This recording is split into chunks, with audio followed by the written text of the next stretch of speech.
What's up, everybody? Welcome to the Smoking Tire Podcast. This episode is brought to you by Vivid Seats. You know, whether it's a sporting event, a concert, or a race, there is no substitute for being there in person to see, feel, hear the action. You know what that's about, right? And so that's why Vivid Seats is here for you. Vivid Seats is an online ticket event marketplace dedicated to providing fans of live entertainment with experiences that last a lifetime. With Vivid Seats, listeners can watch their favorite teams and artists perform in person, not just like later on Instagram. Vivid Seats helps fans find their seats to any of their favorite live events, including sports, concerts, races, theaters, and more. They offer great prices and an easy purchasing experience. They are where you can search by price, you can search by row, section. They make it easy to get the best tickets you want at the best price. And now, with the podcast code TIRE, that's T-I-R-E, TIRE, Smoking Tire listeners can get 10% off your first purchase with Vivid Seats. And from the biggest concerts and games to the hottest theater and more, Vivid Seats has it all. Download the app and enter promo code TIRE for 10% off your first purchase with Vivid Seats. Make a memory that lasts a lifetime by being there in person, and let Vivid Seats help you get there.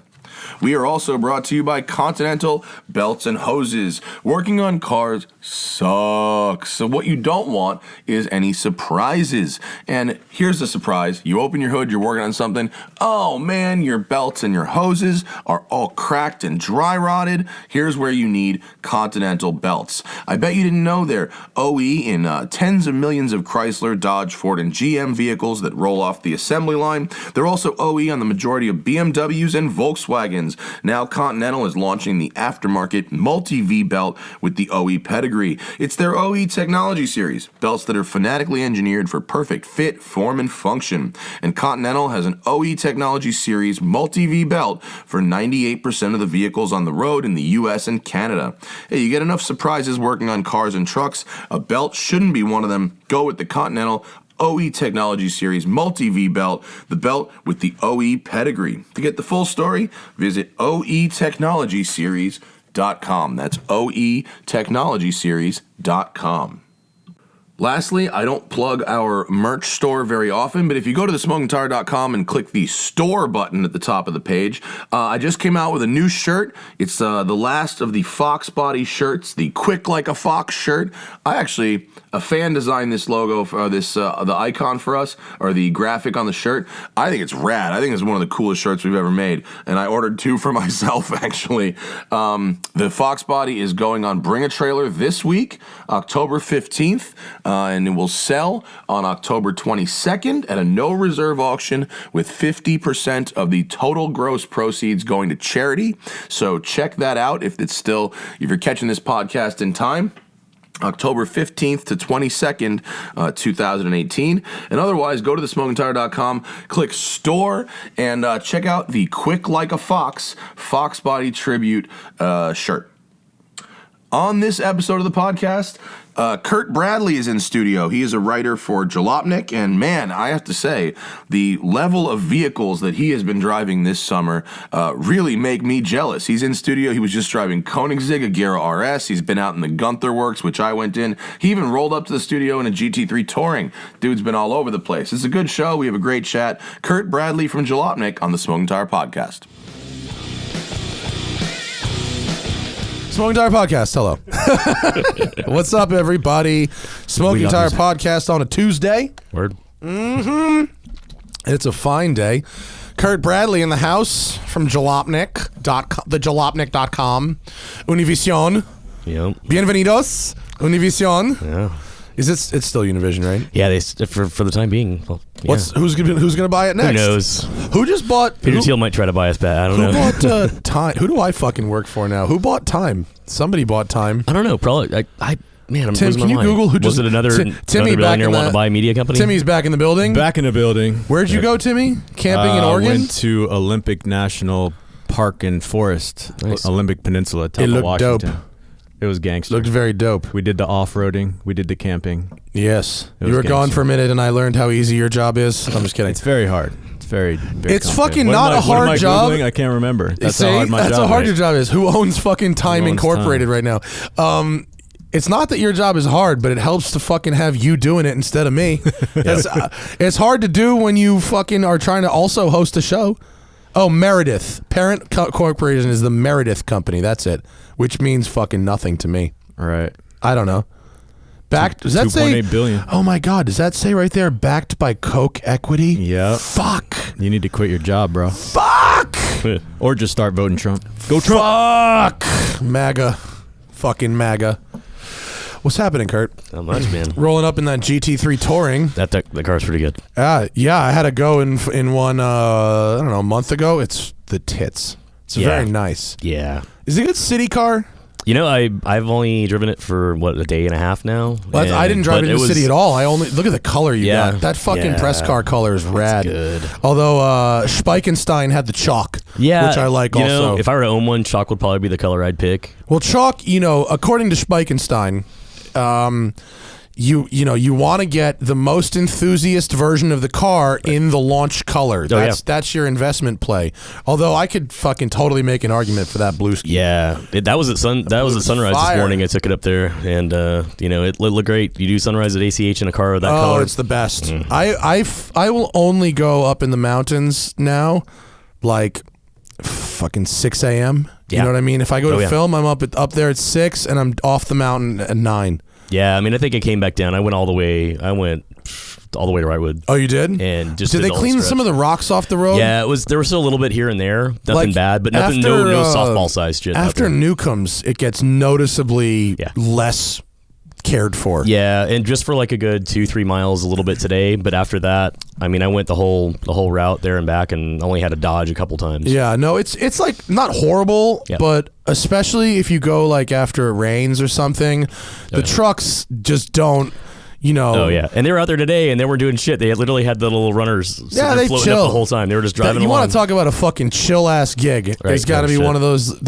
So for those who aren't from here, they which is probably most people, on Angeles Crest Highway and the other roads in the forest, they literally have it. Snowplows, and they use snowplows to get the rocks off the road.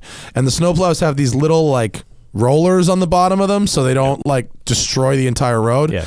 But after a certain point up the road, which is, I don't know, 30 something miles. How far is Newcomb's up there? 27 miles, 28 miles? It's 66 across, and I think Newcomb's is right in the middle. I think it's like 27, 28. Yeah.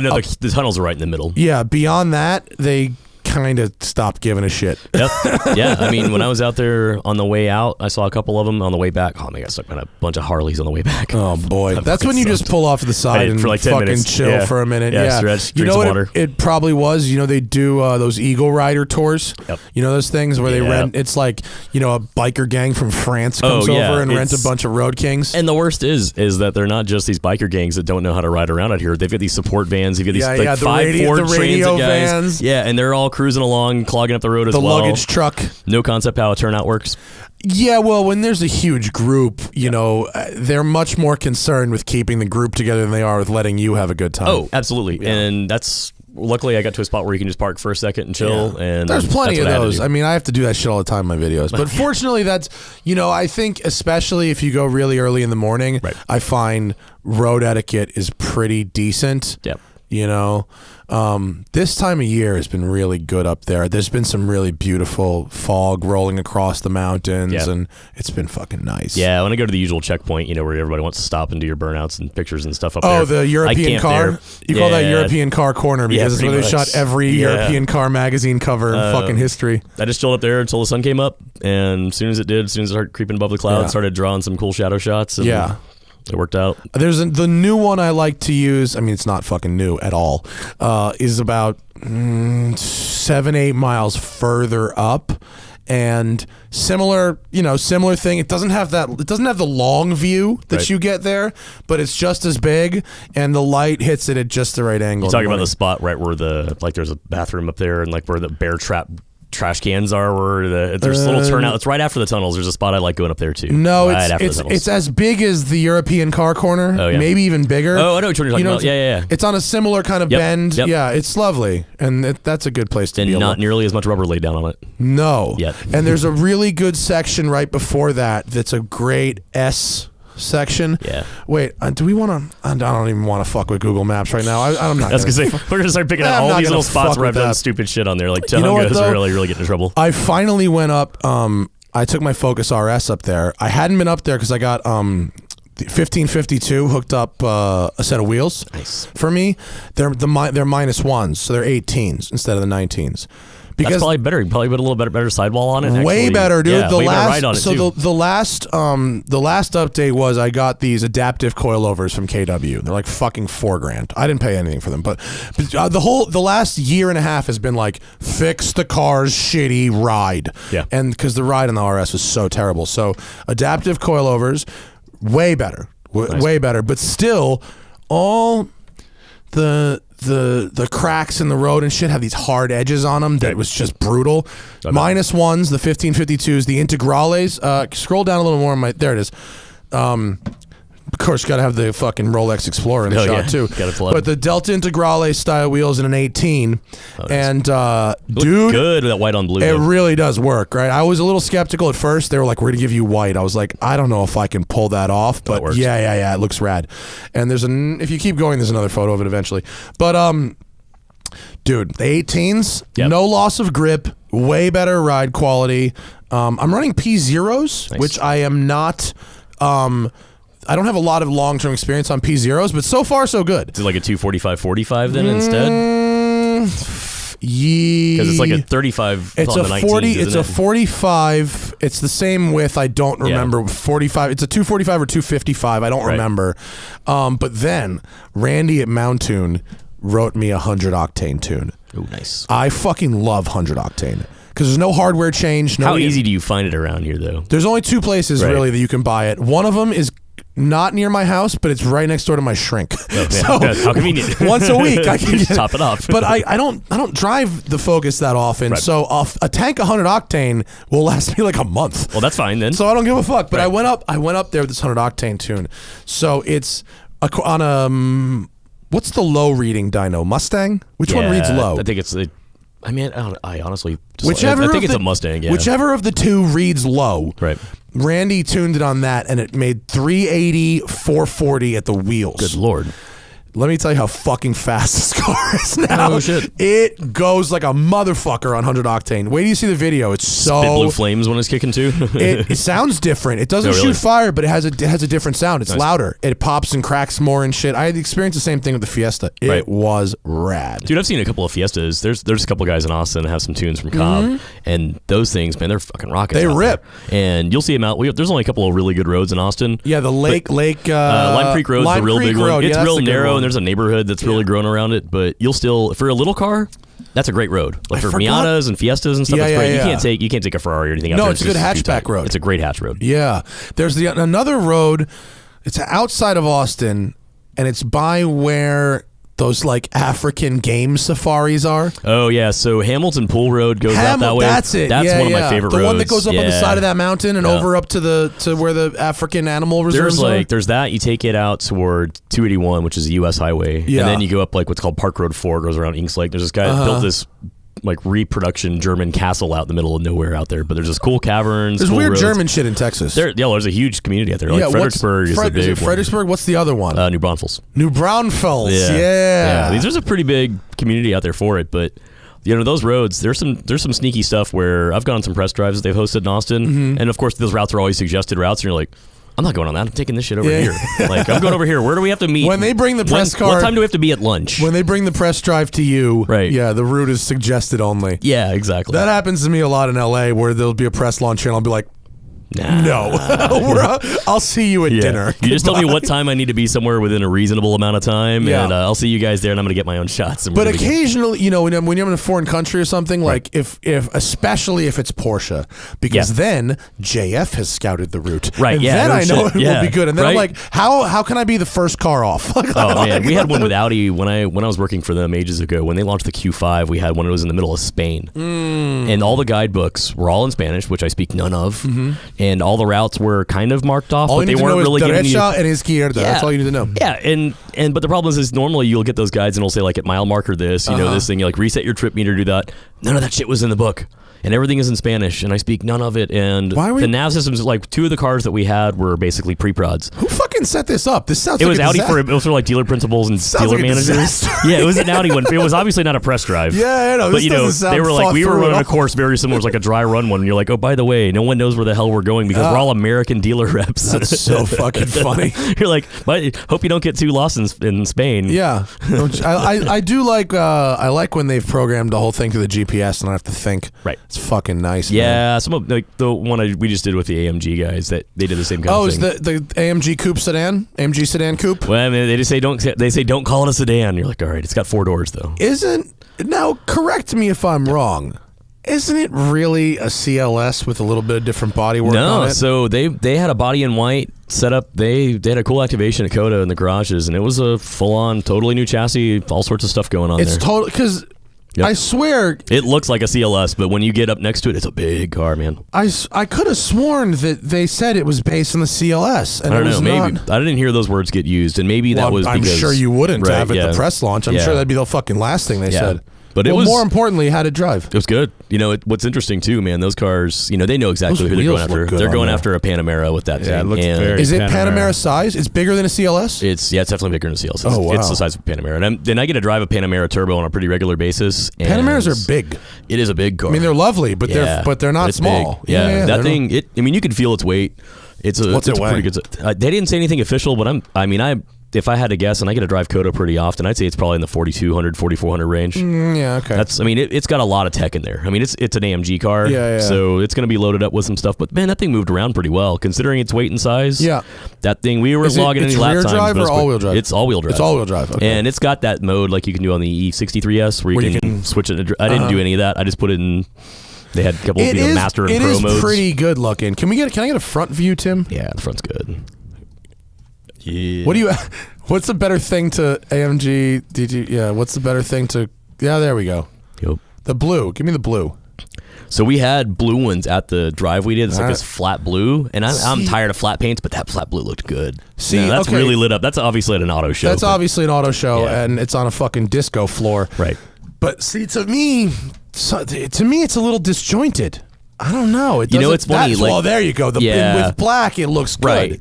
You know, like there's angles you'll walk around it and it'll kind of jump out at you and you're like, oh, that's really good looking. But the thing is, it's just a big car, and you're used to looking at the coupe. If that design came out by itself and you Yeah. didn't see the AMG GT coupe Yeah. beforehand, you'd be like, oh, this looks great. But because you've seen the coupe for the last 2 years, You can't uncompare it That's to the exactly coupe. it. Yeah, and which the Wait, coupe and looks. Tim, pull up a picture of the CLS 63 really quick. I know they're not technically, one is Right. bigger than the other, but still, they look pretty goddamn similar in Yeah, pictures. CLS 63. Justin reviewed one for us at Jalopnik recently, the CLS, and it was I think his was a 53. It wasn't an AMG model. Oh, but the 53. Is that the inlines? Is that yeah, that's the inline six, right? So we did the E-Class Wow, coupe the next day as well. The CLS looks fucking awfully restrained and classy, doesn't Right. it?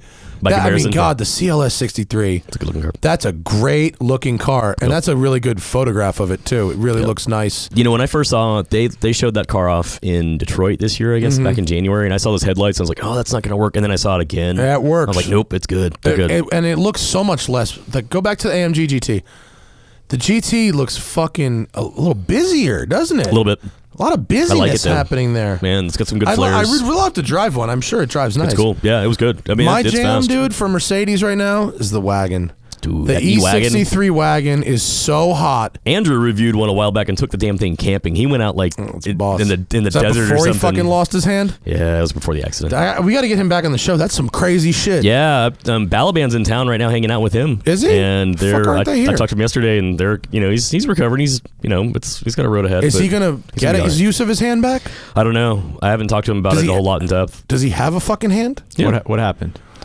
On his wedding day, he had like was it side by side? Yeah, Was he on a side by side? Yeah. He had on his wedding day had a fucking accident in his side by side and mangled the fuck out of his hand. Damn. And Yeah, I man. think I'm probably gonna say this wrong, but if I read like he had to like get life flighted out of there. Right. Well, no, his wife made the decision on the fly that they had a couple options to work with, and she made the quick call to say, hey, no, let's get him medevac over to another hospital where they've got a proper trauma center. Oh yeah, it was do the like work to either basically amputate his hand or life flight him to another hospital. So jump on so that. crazy. Yeah, didn't they get like married like either on the fucking plane or in the hospital or? I mean, he needs to come back. I love Andrew. Dude's a trooper.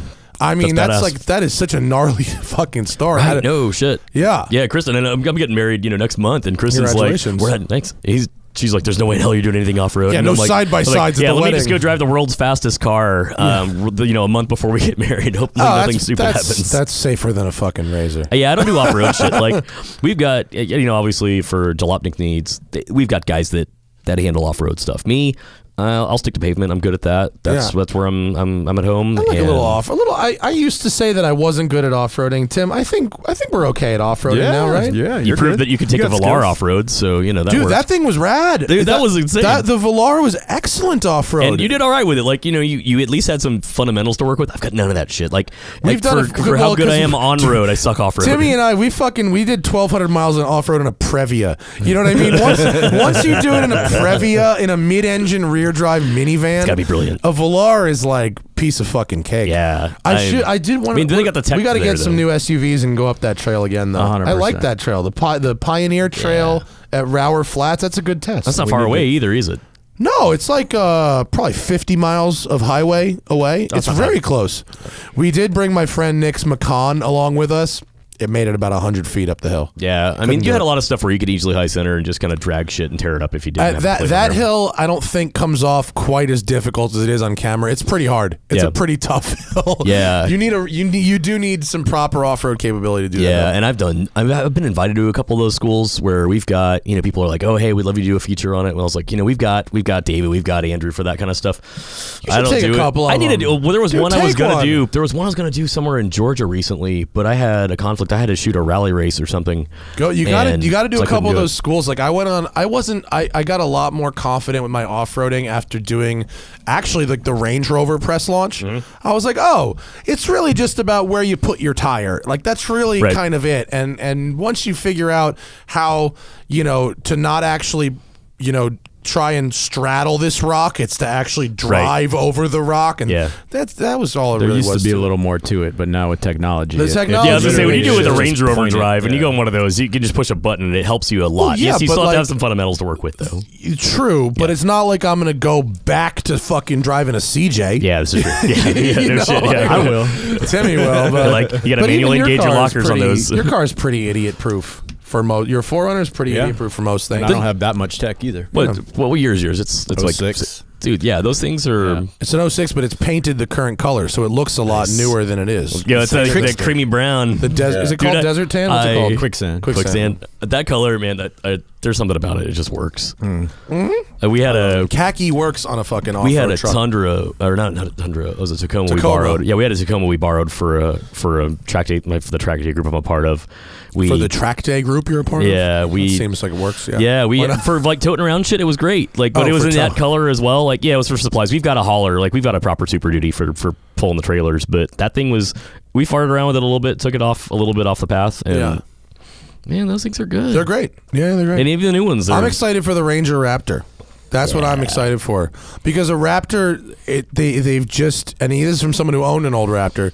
Right. It was ridiculously big then. Yeah. It's even bigger. Yeah. There's no fucking reason it needs to be that big. The Ranger, I think there's a good marketplace for that truck. Hell yeah. That bringing back, the Ranger Colorado, is the Ranger the size are really of a good 1998 F-150. Right. Yeah, that's exactly it. Like, which was a perfectly huge. acceptably sized vehicle. Right. Like you used to be able to park a full size truck in a normal 2-car garage. Right. Not have to worry about like just destroying everything in sight. And now you can't get a Raptor in my garage. I have a normal sized garage. In fact, I have a garage that you go nose to tail. Right. You can't get a Raptor in there. No. It's fucking retarded. It's the height thing too. They're just the height huge. is really the height and the width is what does it. Yeah, it's ridiculous.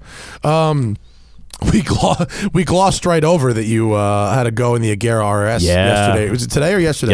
Yesterday. Thing is fucking gnarly. Yeah, and I drove the big one, like the famous one, so to speak. That thing was unbelievably fast. I've driven all sorts of fast stuff, and that's just a new word for it. Yeah, Koenigseggs are really. You know, my favorite thing about them is the wraparound windshield. The view from inside one of those things is really unlike any other car. The roof line kind of cuts a little low on it, so when you're pulling up at a light, you got to kind of lean a little bit. The neck crane. But the visibility around you in the cockpit in it, it's really good. It's lovely. It's not the A pillars are actually pretty small. They're out where they need to be too. You're not ever worried about coming to a junction and going, oh shit, I can't see around this thing. Yeah, they actually are out. They're further forward of your side to side visibility. And there's a so nice. Cool little trick on the screen where you toggle the little center dial, and then your screen becomes a rear view camera. It just stays on all the time. So you have a rear view mirror without having a rear view mirror. I never actually drove an Agera on the road. Yeah.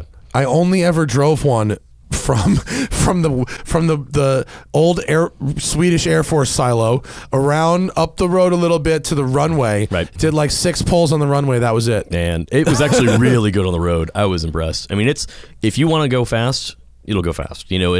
But it's compliant as hell. I'm really surprised. Well, the mid-engine cars, they don't have to be too stiff because you can have those control arms that go really far into the middle. Right. It's like the front engine cars where you've got this big engine there and you have a front, especially a transverse engine car where you have the angles aren't right. So you have to have a very stiff shock. Yeah. Right. The longer your control arms are, the more precise you can have with the shock control. And well, you look at with Koenigsegg too, what they've done with that triplex suspension in the back. They invented a whole new way of having an inboard suspension. Yeah. They're like, oh, cool. These are really great designs that we've seen. I think it's one of the things I like most about Koenigsegg. They build is that cars Christian's just like, I'm going to build something that's going to work for what I think the car should be able to do, not based on any current technology. And they build cars as if no one else has ever built a car. Yeah. You know what I mean? Yeah. They build cars like almost completely in a vacuum. Yep. And that could go one of two ways, and it's gone the good way. Quite successful for them, Yeah. I think Patrick made the joke a while back, and we told Christian this the first time we got to really chat with him. Patrick's theory is that Christian is a man from the future. Possibly. And he's trying to invent the car that will take him back to his home time. That's very funny. I like that. He's also like partially supervillain. He's a little bit Lex Luthor. Yeah, it's awesome. I mean, the man has no eyebrows and works in an old Air Force base with fucking ghosts as their themes. It makes the most ridiculous cars. It's insane how fast those things are. Is it a privately owned car? It is, right? Yeah. So did you got it from the owner? Yeah, I went with the owner. Oh, we nice. we took it out. He took off after, I guess we went and grabbed some lunch, and then I was with the rep for Koenigsegg. A colleague that's friends with the guys that's the PR guy for Koenigsegg. And that's pretty rad. We talked for a little while and took some coordination, and I was like, hey, I'm going to happen to be in LA this particular week. Do you guys have anything going on? Like, well, let's do it. And at first, I didn't know which car it was going to be until, I don't know, maybe about 2 weeks ago. And it was from, hey, yeah, we're going to have you drive a car, to, oh, by the way, do you mind if it happens to be the record breaker? And I was like, oh, yeah, sure. Twist my arm. I mean, that is cool, but in theory, it shouldn't matter. Right, they're still fast. I mean, but shouldn't they all, like, if it's the record breaker or not, shouldn't they all be? They should all be that fast. Yeah, except that there's a couple of different ways you can get your car tuned. There is a megawatt option, so to speak, and everybody pretty much goes for it. It's like a $200,000 option or something. Yeah, it's like the hyper kill mode option. Yeah. So and they need to run E85 for that, right? It's an E85 tune. You can run either. No, but if you actually want the full kill power, I think that's an E85 tune. You can't get that on pump gas. Maybe. Or not on 91 anyway. Right. Certainly not on fucking California 91. Right, yeah. We got garbage we ran gas on pump here. gas yesterday. We filled it up right before we took off. Without a stopwatch, right. Trust me, you can't fucking tell. What's the difference between 1,000 and 1,300 horsepower? Yeah, right. You know what I mean? By the seat of your pants. A 918 feels really, really fast, and you're like, this still feels really fast. Is it a market difference once you get past about 130, 140? Maybe. If you have a stopwatch, yeah. Right, yeah, exactly. But if I think it's more sensation. Yeah, and also it's like there's a little placebo happening. Oh, yeah. But you have to be doing monster speeds to be able to tell the difference by the seat of the pants between 1,000 and 1,200 or 1,300 horsepower. And there's something too about those cars where in the Koenigsegg it makes a huge amount of noise. It's it's got a really cool rumble to it. They've got a awesome real throaty noises. sound. You drive a 918 or a P1 or a LaFerrari, they don't make that same kind of noise. They're a little more subtle. And I like that about the Koenigsegg, that thing is just ridiculously loud. It's angry. It's, rumbles everywhere you go. People are looking at it and then they hear it coming first. They do have this sort of sustained sort of that you don't get from other cars. Right. That and when you shift gears in it doesn't do like little crackles and pops. It's like a fucking cannon going off. It bangs. Yeah. It does bang. I really enjoyed. Although I haven't driven an RS. I drove an Agera R. I found the gear changes weren't quite as fast as some of the other dual clutch stuff. Yeah, maybe it's just that, or it's just really fierce, and I don't know if maybe it's Ricardo that makes the transmission. The gearbox reminded me of an Aventador gearbox. Oh yeah, I mean it jumps. Like when you pull a gear on it, if you're not flat, it'll jump. Yeah. But if you're stomping on it and then you pull a gear, it seems a little smoother. It's it reminds me of the sensation in the early gen R8s, right? Where that single mass. It's a kick. Yeah, it's a kick. Did they have you do the go 200 and stand on the brakes thing? No.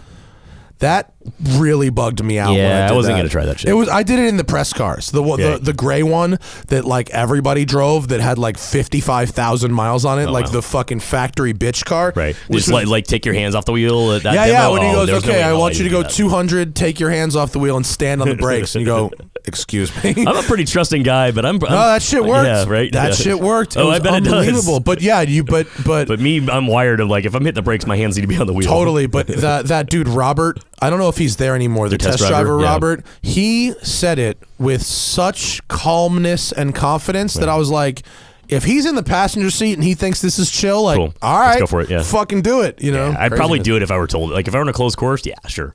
Yeah, if I'm gonna run like an airstrip, no problem. Yeah, but if I'm on a toll road in Southern California, I don't think I'll take my hands off the wheel. No. On the toll. Were you on the 73? That's a real good place to go fast, actually. Man, there are a couple speed traps on there, but yeah, there are. But I feel like, but they're only during like commuting hours. Yeah. If you go out at night, I feel like you pay that toll to speed. That's and California's okay. We were out that. during the day, and we're out in the early afternoon.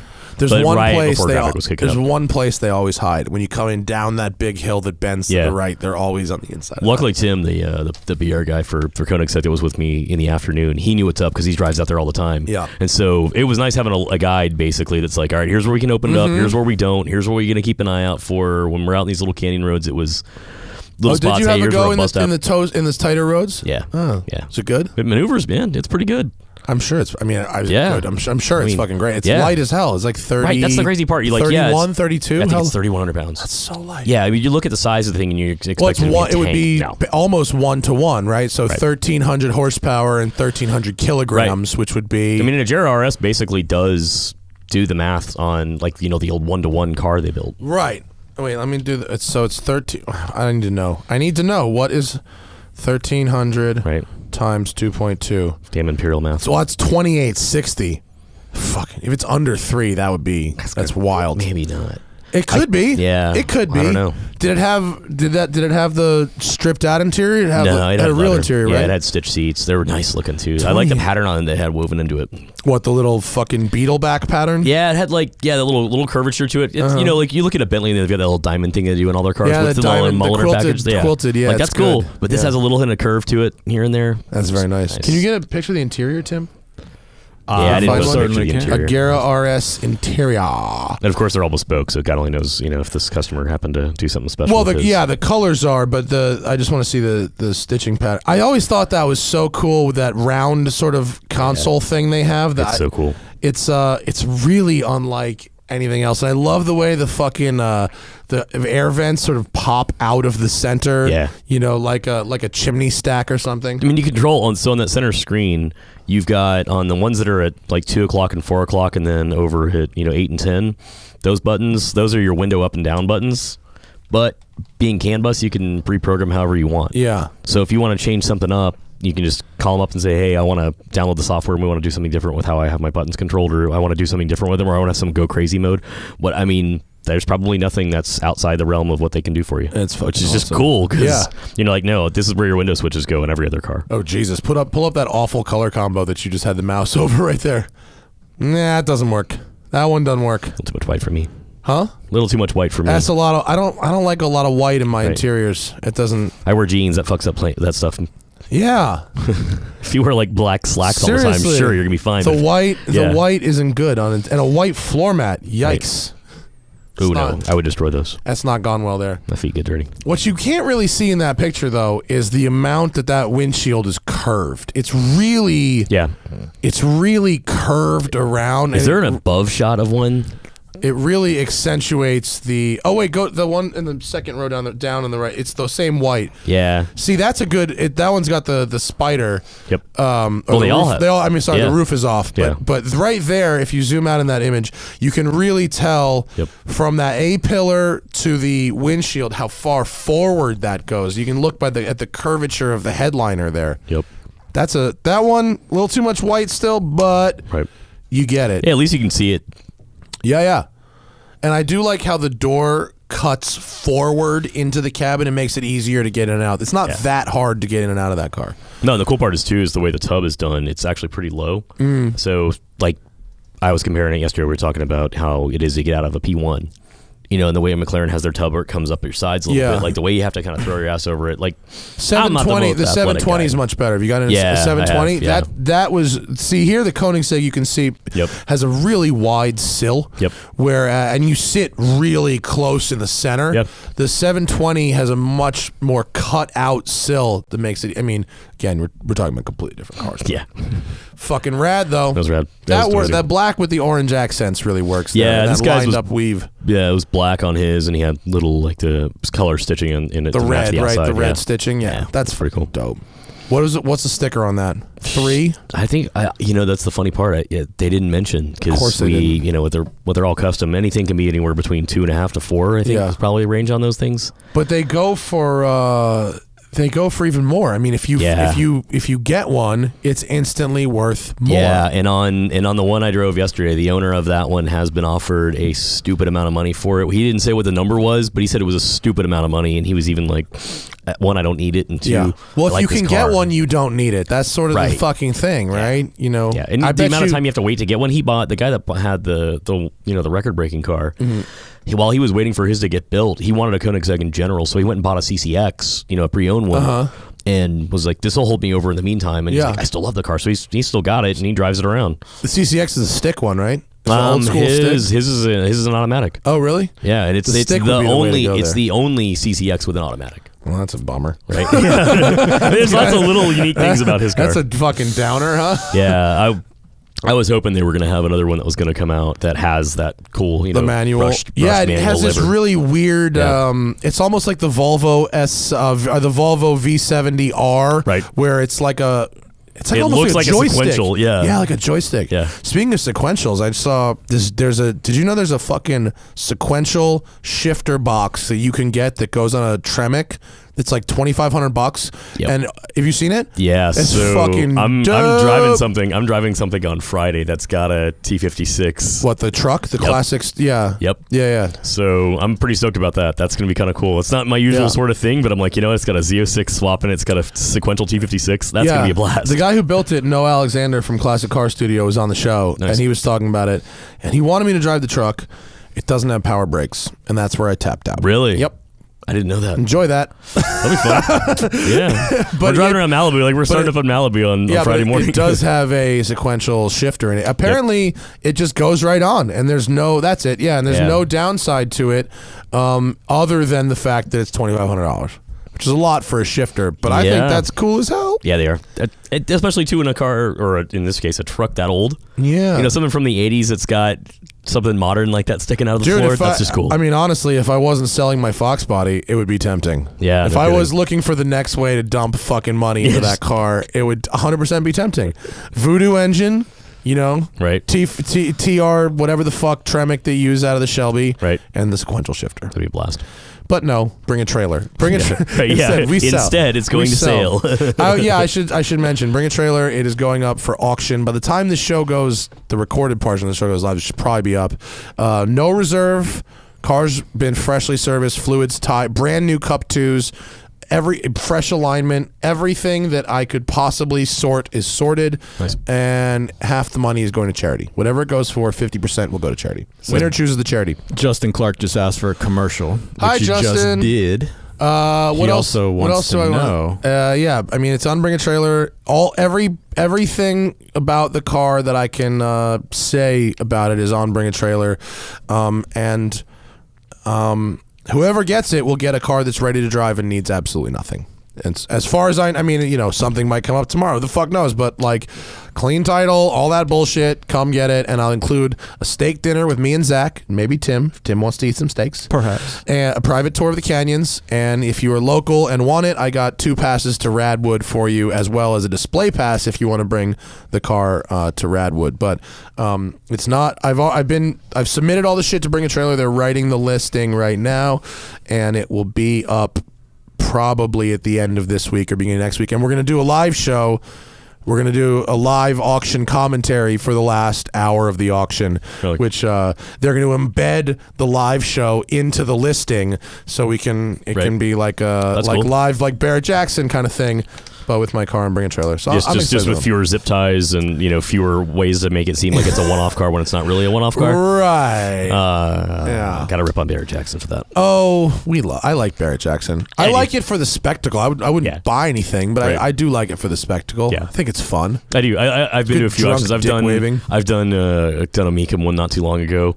And those are always kind of hilarious. I like Meekum because of the bid goes on. Yeah. Meekum, like Barrett's is pretty much a no reserve auction, right? Everything sells at Barrett, doesn't it? I think so. I think everything sells at Barrett.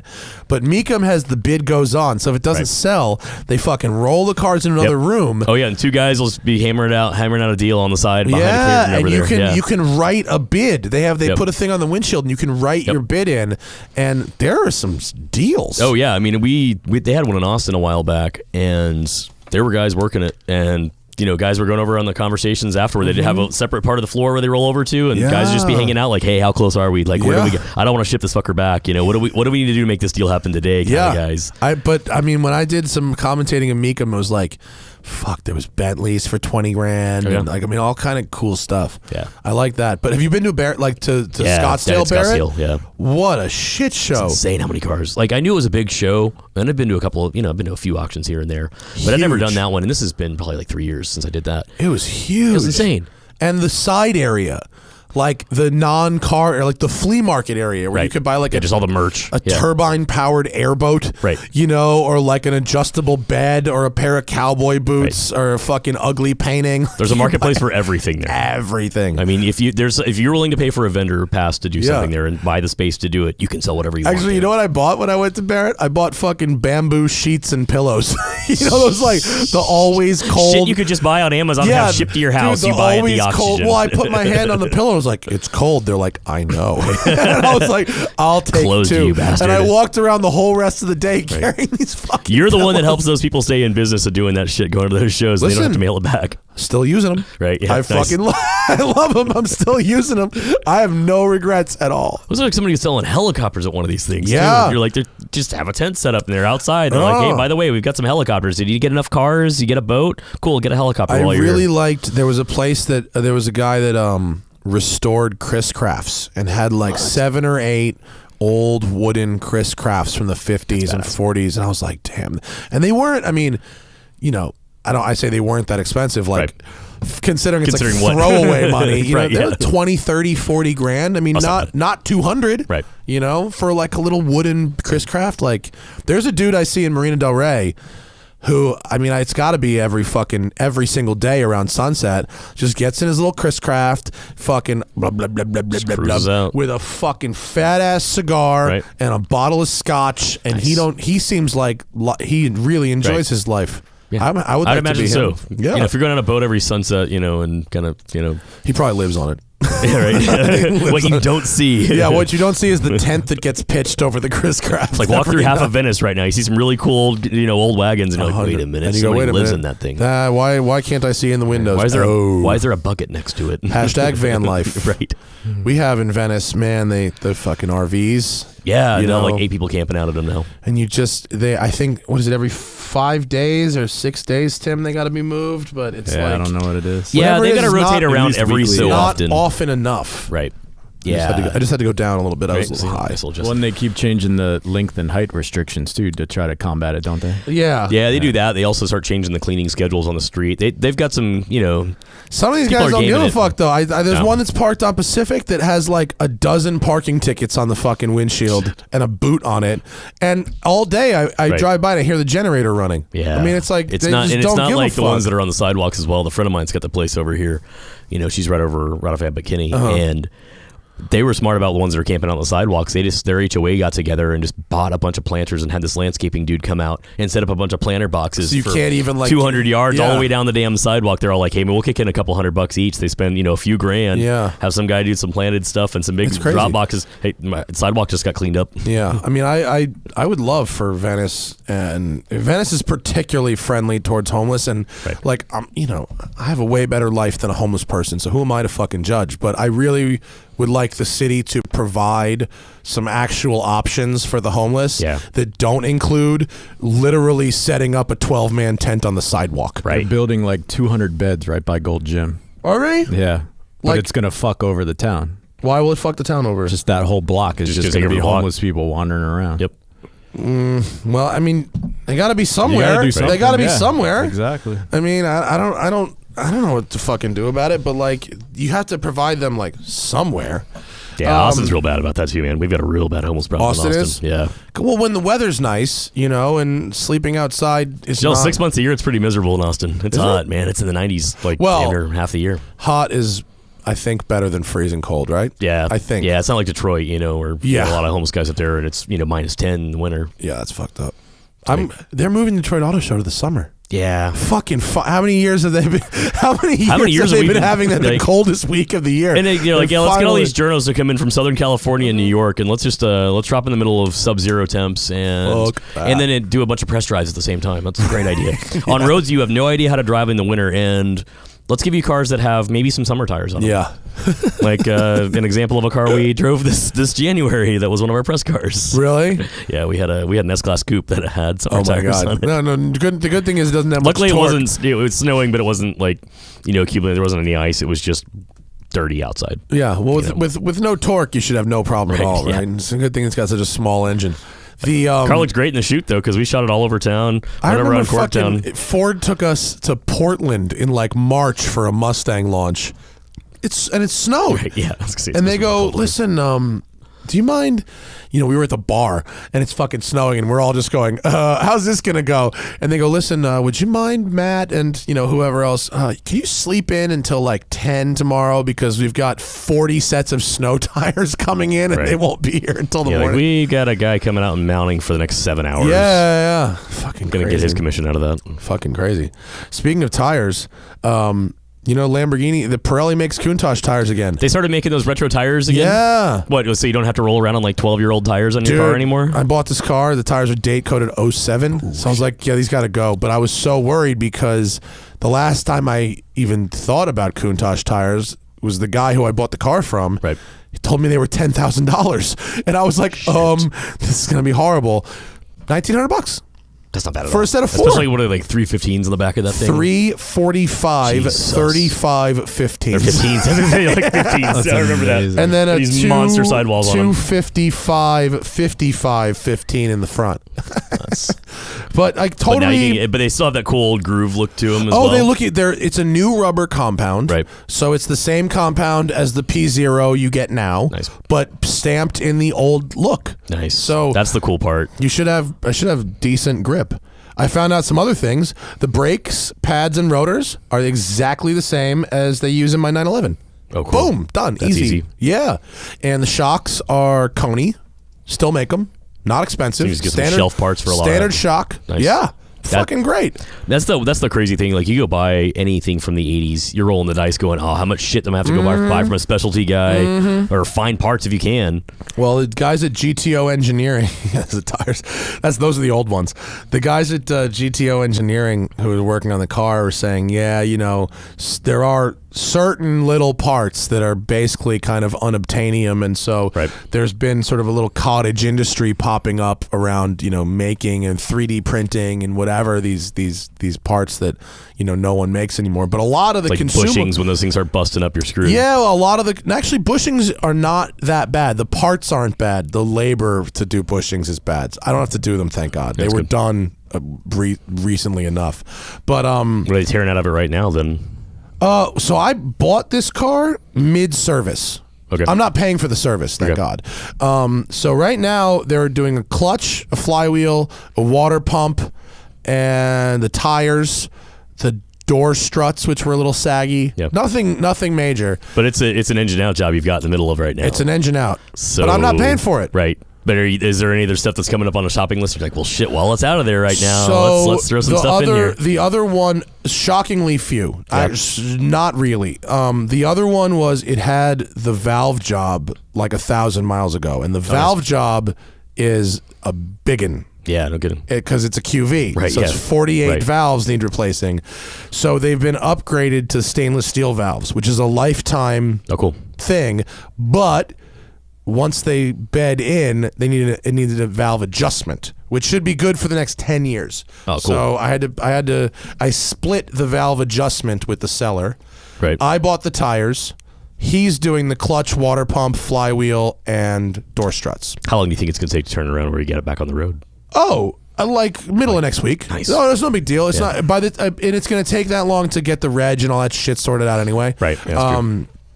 But yeah, that's it. That's it's badass. good. It's fucking good to go. I mean, other than that, the car's ace. You have a car that's going to be ready to roll, and like you can have it functional for quite some time. Oh my God, I'm so excited. Cool. I'm that's so badass. excited to fucking drive that thing. And I'm gonna be the king of Radwood this year. Oh, can you pull up that sim picture? Because check this out. So this fan, this is my friend Nick's sim.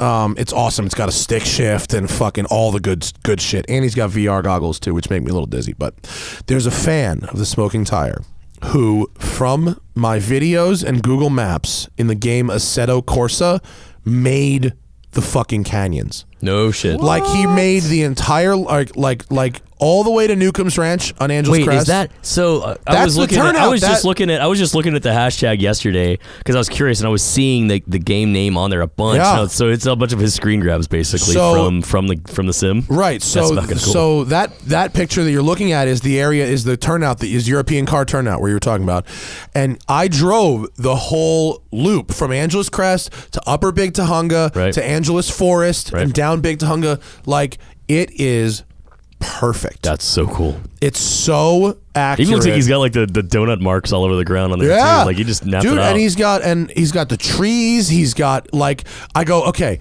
In real life, you come around this corner and there's a dude who lives in an RV right there, and I came around the corner and there he was. Like there's the guy's RV, and like here's the pumping station. I saw that RV earlier today. Yeah, like here's the Mount Wilson Road turnout, and you can't go all the way up it, but you can go like I don't know, quarter of a mile. And dude, it is accurate as a motherfucker. Got a couple extra ground squirrels to get a tag every now and then. Oh my God. So the guys, I think if you play Assetto Corsa, you just search for LA Canyons. Yeah. There's a bunch of different ways you can do it. You can drive it as a police chase. You can drive it as a race. You can drive it as a free driving. It's absolutely unreal. Nice. And I just pulled up a McLaren F1 GTR and just... That's going to be a blast on that road. It was the... That's what I got to figure out next is like what's going to be the dumbest or like most ridiculous fast car I can take out there. Never going to take anything wild out there. Let's see. Because every time I set up something, it's Ford always... GT I took, the new GT. Nice. And if I told you how fast I got from the Shell station to Newcomb's Ranch, you would not believe me. That car's so ridiculous. The NSX also was really, really fast up there. Yeah, I like the new one. The NSX is spectacular. You know what I just heard from a guy? I just met a guy at Acura. All the most common options that people took in 2017 on the NSX have become standard for the new one. Yeah, and they no made the price, additional cost. Yeah, I was going to say, so they carried over a bunch of stuff, and there's a huge amount of tuning work that's been done on the new car. I don't know, I got to check it out at the end of this month. Like we're going up to Ohio, and that was the thing is that they basically added $6,000 or something like that, and bunch of shit. options, and they're like, and we improved the software, the tune's a little bit better on it. And they have a new tire compound as well. That's cool. Apparently, people were complaining about the base tire. I drove with the Trofeo or whatever it was. Yeah. I thought it was nice. Yeah. But I guess they have a new new Continental they're using? Maybe. I think he said Continental. I don't want to fuck it up. I think it's Continental. But I have to ask Brian Eversley. He knows everything involving Acuras and Continentals. this dude rolled up to the watch event I had, and in an orange one, which was a factory car, and it was looked good. Looked nice. I'd be curious. They got rid of the chrome beak too. Really? They ditched the chrome beak up front. They made it all black. They're working on that on every car they're lined up now. They're trying to get rid of that thing. The chrome beak. Yeah, that so. design language. You know, it was like 08, I guess, when they first started throwing that on everything, and then everything in their lineup had to have don't like their cars to look like birds. Right? Yeah, no shit. The NSX is a great car, though. I mean, I owned it. Rad. I had an NA1 ages ago. And when they brought the new one out, I was like, "Oh God, it's gonna be a hybrid, it's gonna be LS." And then I drove it, and I was like, "Okay, I'm shutting up." No, it's magic. Actually pretty good. Yeah, no, it's like 90% of a 918. Yeah, it's very close in terms of real world. I mean, maybe not on a track, but in real world driving. Yeah, but for usability, yeah, totally close to a 918. Yeah, really comfortable, really fast. Yeah, I'm really stoked about fast. the new one. And like I said, it's just a bunch of little things across the board. They made it better. Hold on, Just do it. I'm sorry, I was like sniffling. Oh my God, I took an Uber the other day, and the fucking driver was like coughing the whole fucking way to Huntington and trying to be like, no, I just have something in my throat. I'm like, Can you put all the windows down, please? No, like, make sure to put the windows up, crank up the heater, and put it on recirc. Let's make sure we get those germs circulating make sure around. You give me some of what you got. Thank God. What else you drive recently, Kurt? Man, I've driven a lot of stuff this year has been good. You sent me a list. Yeah, I was like, you take your pick of what we want to talk about. What did you drive recently? And you sent me like a fucking Everything word vomit good. list. Yeah, okay. there's been some good shit. Oh wait, did you drive the E53? Yeah. You did. Is the inline engine very good? It's good. And the interesting thing is too is that it's that they call EQ power. It's that 48 volt alternator setup they've got hung off the back of it. And what does that do? And it's basically like a torque fill. Oh. It's like a hybrid, spin up, but instead of it being a bunch of batteries, it's right off the flywheel basically. Oh. So it just makes it so there's no lag in the turbos? Lag. Just you want torque, it's got torque. It just gives you, and I think it's something. I think it says like 400 newton meters, so what, like 180 pound-feet? I don't know what fucking 400 newton meters I had to means. do the maths, man. I'm not kidding. I don't memorize that stuff as well as I used to. What is 400 newton meters in pound-feet? Siri knows. Come on, fucking Siri, let's go. Oh, 295.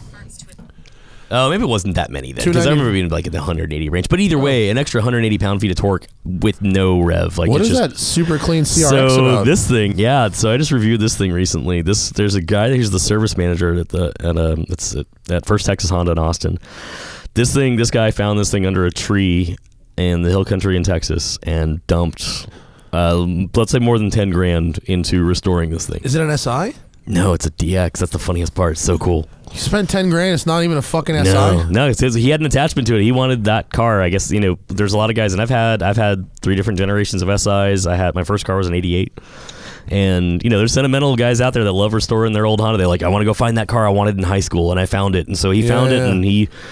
That's how I ended up with a fucking Fox body. Yeah, which is now going for sale on Bring a Trailer. But this thing went. He restored it back to damn stock. There's a couple things on it that are from other markets, like the steering wheel. It's the louvers on the back were from other for like the UK. JDM yo. No, the craziest part. So he did. I think it was New Zealand. Steering wheel or UK steering wheel, and I think New Zealand louvers on the back of it. There's something crazy like that, but anything works. from New Zealand is good. Yeah, especially You've been down there yet? Toyotas. No, that's the spot. I want to just go down there and hang out in like FJ heaven, basically. New Zealand is the spot, dude. All engine swaps are legal. Oh, it's like basically a dumping ground for great Japanese stuff. So you need to get a bunch of Miatas and just go stupid with them. Dude, you could buy an Evo 5 on the side of the road for like $5 grand. That's insane. Like seriously, like that shit is all over the place. Like, So that car on the right there, we should talk about that. Yo, do you drive that fucking So thing? I drove. Yeah, it's an F4 car. Ooh. Coda has a How'd that school go? now. They have they call it Formula Americas, so it was badass. Really? So what's the motor? The F4 cars that run in the F4 series right now use Hondas. Mm-hmm. This thing has a Ford EcoBoost, like a 1.5 turbo, and that fucker's fast. And the only drawback for me is when I shot some video in it, they were doing some lead follow in it with like an R8 leading because they've got an Audi school there too.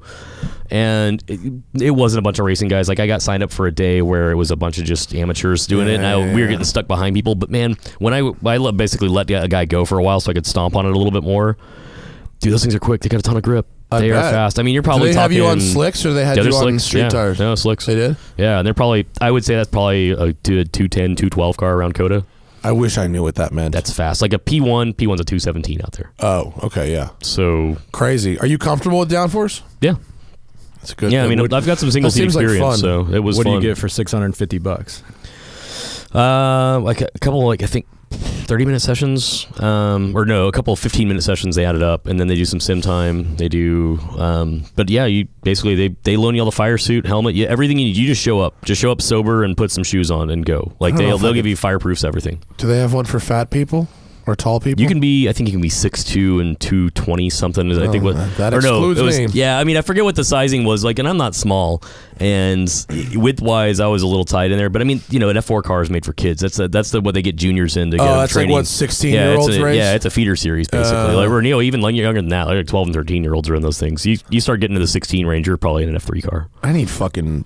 Or TP2. I need body work and shit. Right? Yeah, I don't care anymore. I'm fat. I love fucking GT race cars. Like I really do, but I just don't feel safe in open wheel shit. Yeah. I'm just waiting for that fucking crash where the wheel comes off and hits me in the head. I'm I'm perfectly happy. You put me in like a 911 Cup car. I'm great. I'm at home there. I'm good. No problem. That's where I'm happy. All day. Yeah, I've got stuff around me. I know the chassis really well. I'm good to go. I hadn't driven an open wheel car in a while.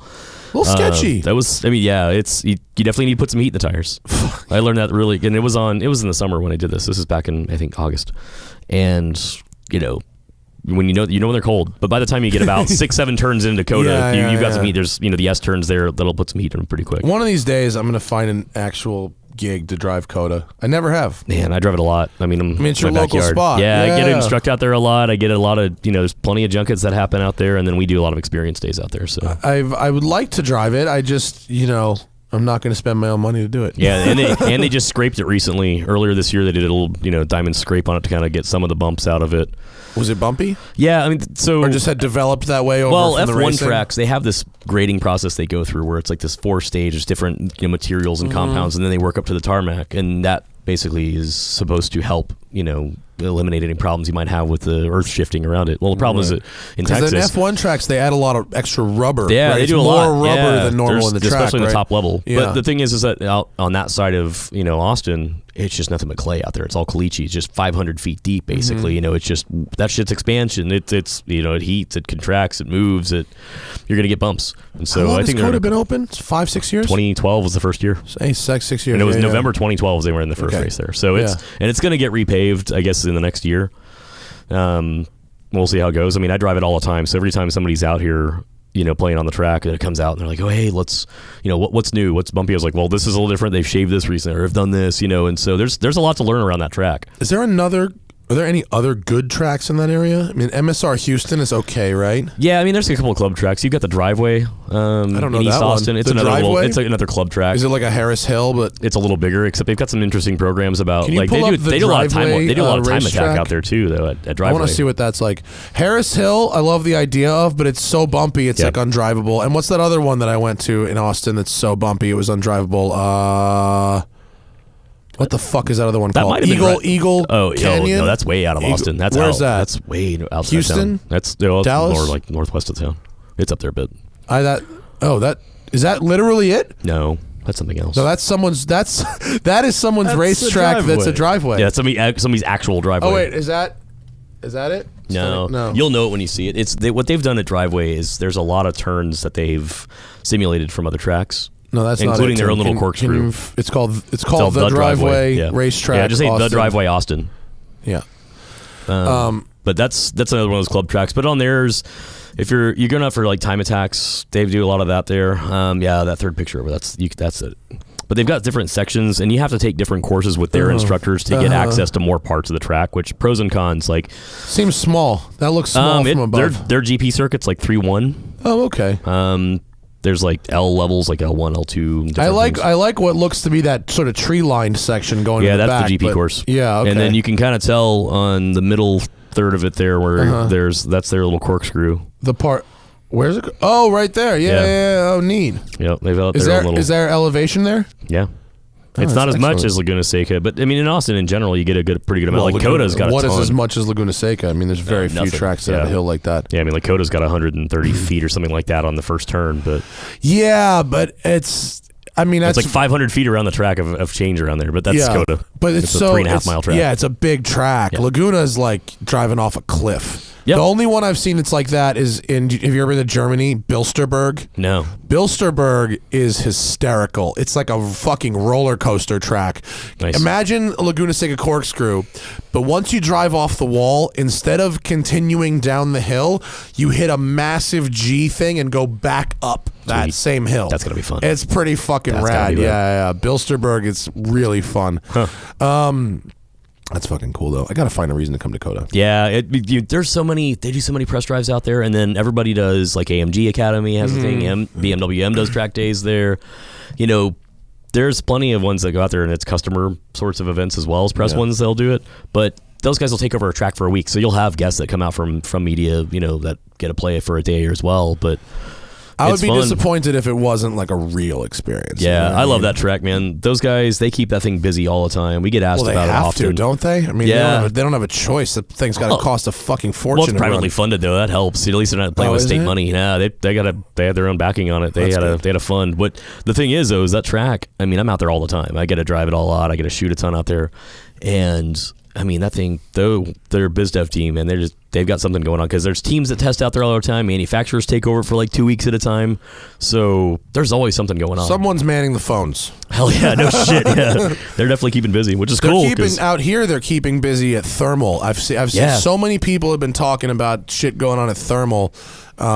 They must really be pushing it, but they eliminated free journalist time at Thermal.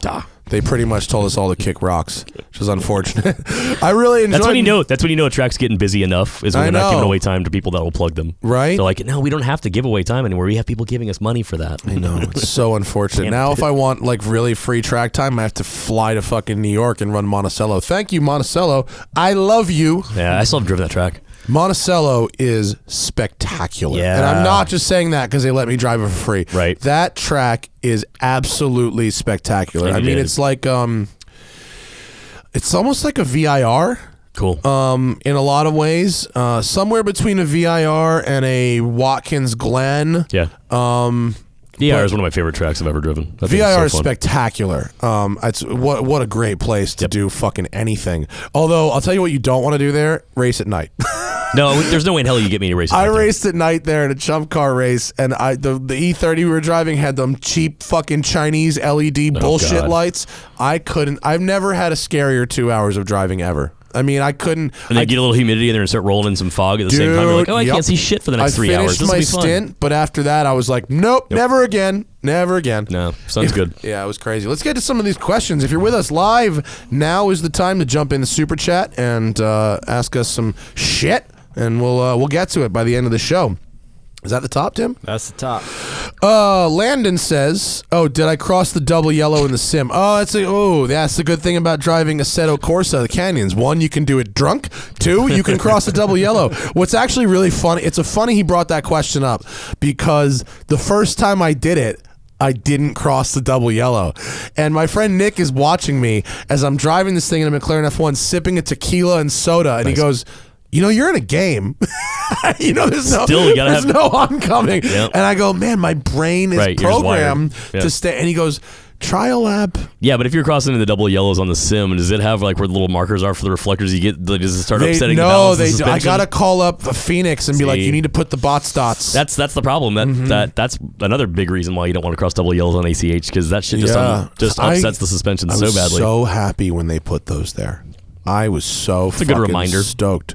Dude, what it really does is it keeps motorcycles from doing it because it really fucks them up. Yep. People with cars are going to do the fuck they want, but it made me happy that they're there. Yeah, there were a couple of guys out today. There were some sport bikes out there that were definitely hugging it. And you're like, dude, I'm coming around these corners going... Even if you're on your side, if their wheels are on their side, but they're leaned down, their knee could be dragging on your side. I mean, I have no problem with sport bikes doing sport bike things. Right. You know what I mean? But you gotta fucking stay on your side.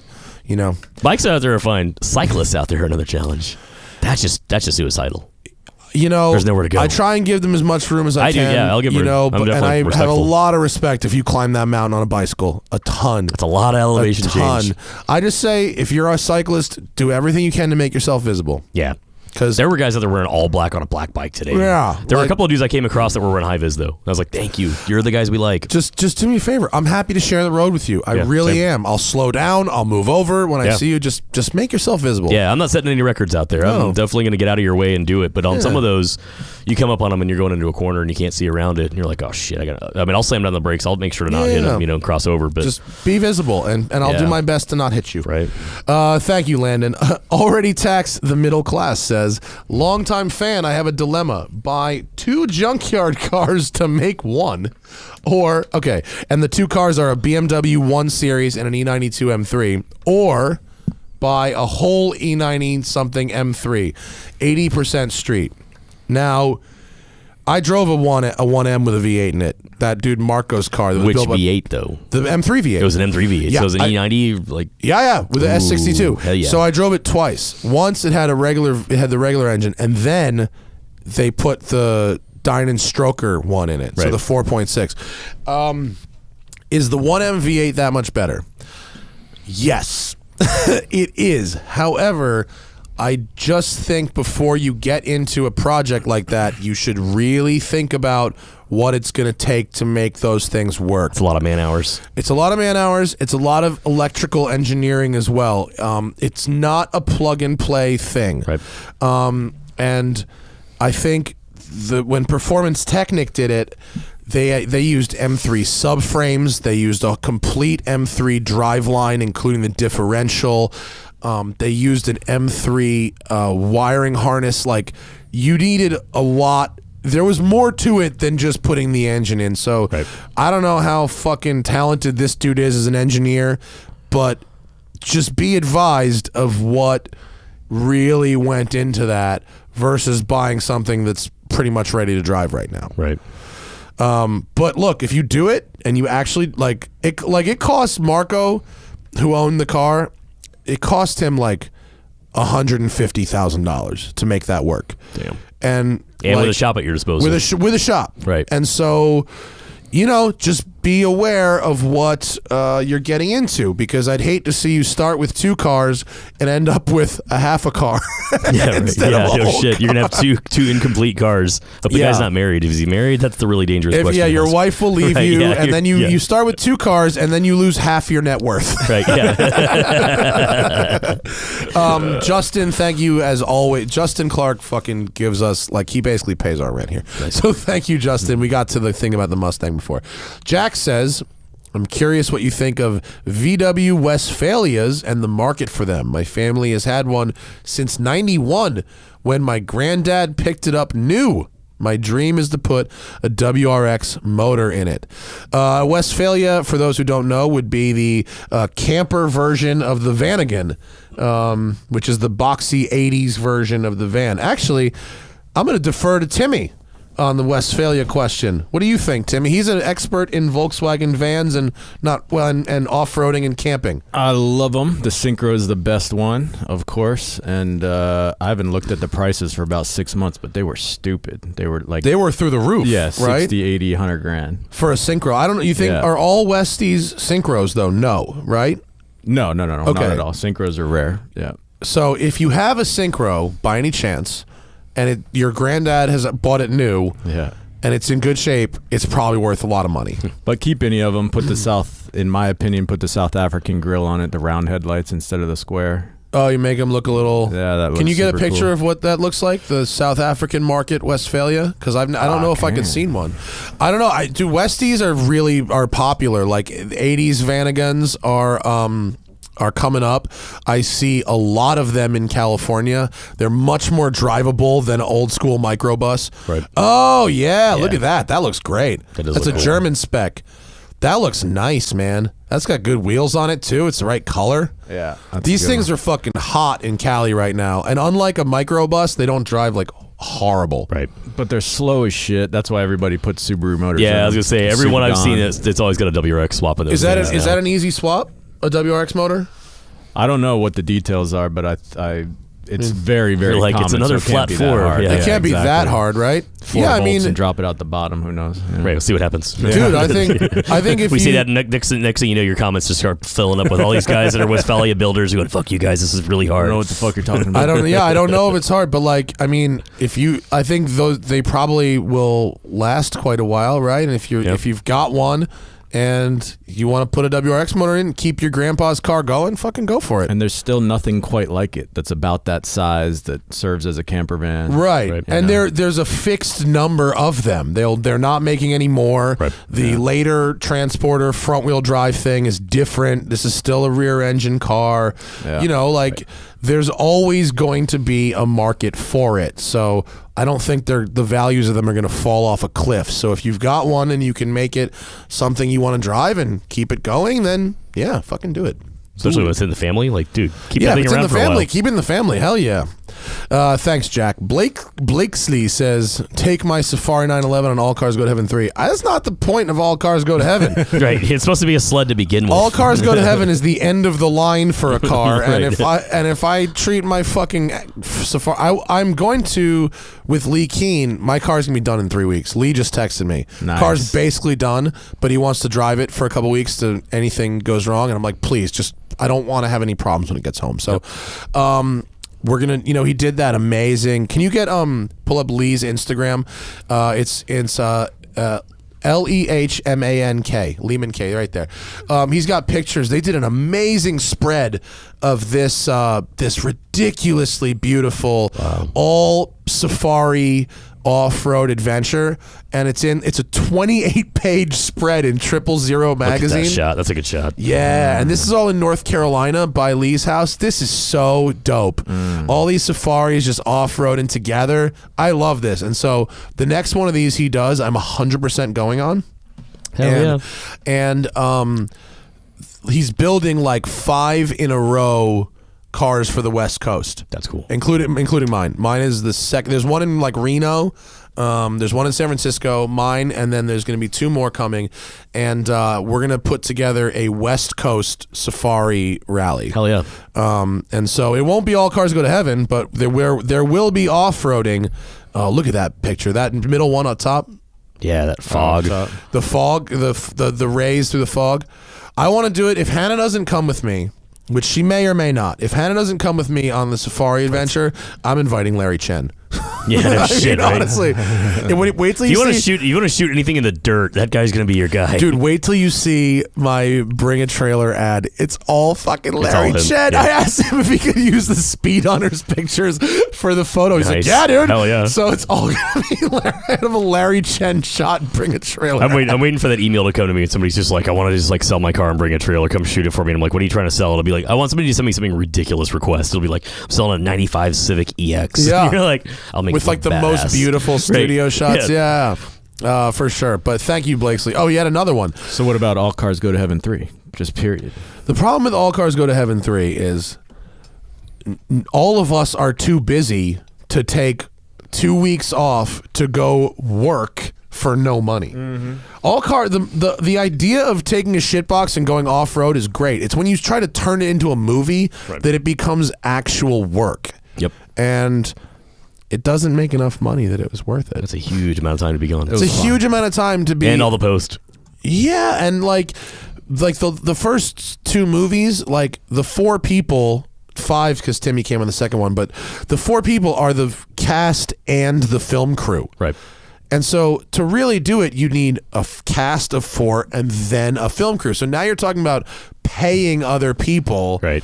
And then and then paying other people while working for 2 weeks and not being paid. And so it's fun, but like frankly, I'll just do it without the cameras, Yeah, and let's it'll just cost do it me and like Instagram fucking $8. You know what I mean? Nothing about that trip was expensive except turning it into a movie. Everything Yeah. else about it was stupid cheap. And But fun. yeah, thanks, Blakesley. Oh, also, $45,000 V8 Vantage stick. And a stick. Wait. They need some commas in there. I Wait, think it's our wait. problem. We're missing commas. Oh my God. There's too many. Okay, a V8 Vantage with a stick and a lease, a supercharged 997S, S550. Oh, it's a Mustang. 03 Viper, R32 GTR vintage. These are like all over the fucking world. For weekend fun, I'm a good wrench, live in Northeast Connecticut, 3 tracks within an hour. Wow. Is that a pitch? I don't know. Like, these are all, the problem is, a sports car is an emotional purchase, right? You have to connect with that car. Yeah. Like, what this person is not asking is, what's the fastest around the racetrack or whatever. Like all these cars are so all over the place. He's got a GT car, a go-kart, a modified 911, a supercharged Mustang, a Viper, a Skyline, or an old 911. These cars are completely different feeling cars. Yeah. There isn't even anything like there's some good values in there. Like, yeah, an 03 Vipers, that's a lot of car for the money. A $45,000 V8 Vantage, it's a lot of car for the money. A 997S is a good car for the money. Like an R32 GTR, not for the track, but a fun car for the money. Yeah, it would be cool as hell to own. Right? Because you a can. Vintage 911, that's expensive. I was going to say, which vintage? Yeah, I mean... How many hundreds of thousands of dollars would you like to separate with? Yeah, I mean, I think, like... Right now, obviously, Porsches are really expensive in general. So they're expensive to maintain, they're expensive to own, but they're fun, especially if they're air cooled, and they feel great. Vipers are dirty cheap to own and are dirty cheap to buy for the amount of performance you get. That red one that's over here finally go away? Oh no, it's around. The one with like 200K on it. That old first gen fucking RT. ratty thing is. I see that thing all the time. That thing's definitely cheap to own because not a dime has been spent on it. Oh, he did. No, last time I saw it, he recovered the seats. He's spending some money. Went to Pep Boys and put some covers on it. No. He actually recovered the seats. Yeah. I don't even. That probably cost a lot actually. Right. That's probably the most expensive thing he's done to that car. Yeah, supercharged Mustang. No, definitely not. Because an aftermarket supercharger overwhelms the Mustang GT platform. Yep. Having just driven one recently, yeah, I'll agree with you. I mean, for tracks, I say Viper, right? Or 997S. Yeah, well, I mean, that's the thing. They're a completely different driving style. Like I've driven some tuned up 997s. Yeah. I mean, I had an X51 years ago, and they're a blast. It just what kind of balance are you going for? Do you want a car to point and shoot? Yeah. Where as soon as you exit out of a corner, you blow by everybody, but then you're getting danced on different tracks. Connecticut, he's talking about Lime Rock, Monticello. Yeah, out there, Vipers can be a pretty good time. Yeah. That's that for that money, that's a pretty Vipers good. are pretty fucking bulletproof. Like most people I know who have Vipers and get rid of them. Yep. Get rid of them because they don't find them interesting enough over time. Right. They almost work too good. But an 03, like an 03 GTS, that's a good car. It's a good car. A lot of car for the money. You can, your consumables are going to get expensive. It's got big wheels on it. Big tires. Real wide tires. Yeah. I'll go through tires. But that's having a track day car. Yeah. You're going to go through consumables with anything you got. Yeah. Anything modern, anything newer than that anyway. They're going to have 20s on them anyway. It's like shit for the 991 have got.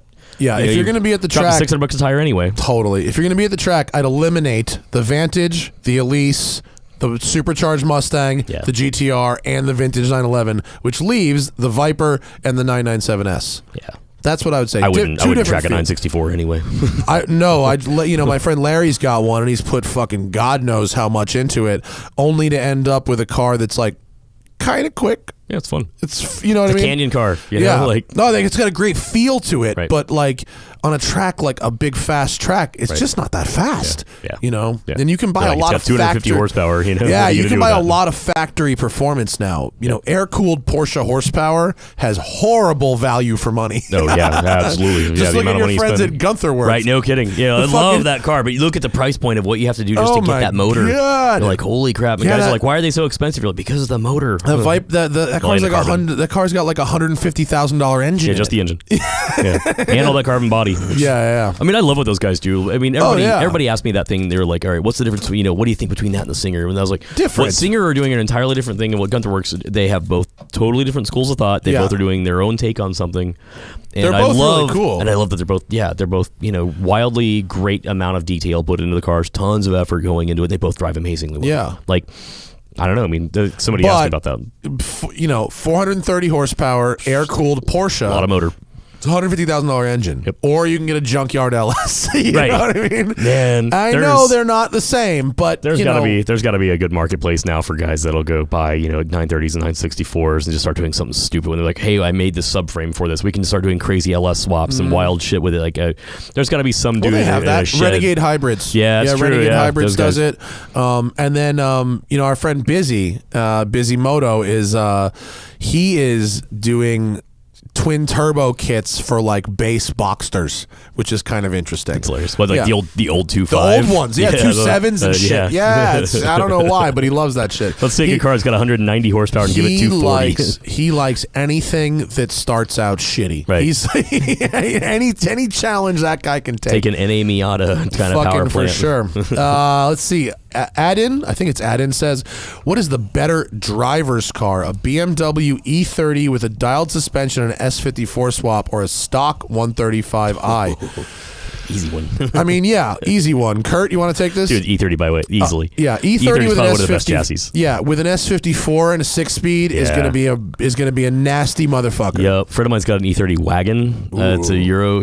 It's a friend of mine's got. He's one of my air-cooled buddies that's out in Austin. He did a swap on it. So I think this is an S52. Yeah, still great.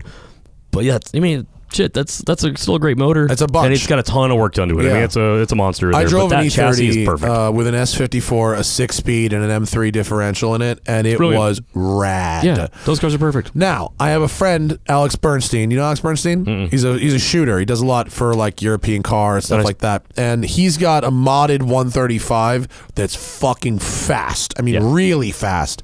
And 135s are really undervalued right now. Like, Yeah, don't say that too loud. yeah, like 12. I think he paid $12,000 for the car. Damn. Like, nobody wants them. Everyone's looking at 335s. No one's looking at 135s. The 1 Series is so good if you don't give a shit about a backseat. Right. It's the shorter wheelbase. It's a really nimble little car. Yeah. A couple of guys I instruct with have them. They love the hell out of it. Like a 1 Series is such a good car. Yeah. So the question is, do you want air conditioning and airbags? Right. Yeah. You know? I was gonna say, do you want air conditioning? That's I a live in start. Texas. That's an easy starting point. Yeah. But thank you, Eden. Chris says, I have a 2014 E63S. Good choice. And I've been tempted to get a Rentec tune. Nothing crazy. But then I think, does this car really need more power? What do you think? Enjoy as is or more power? I think Rentec has an excellent reputation.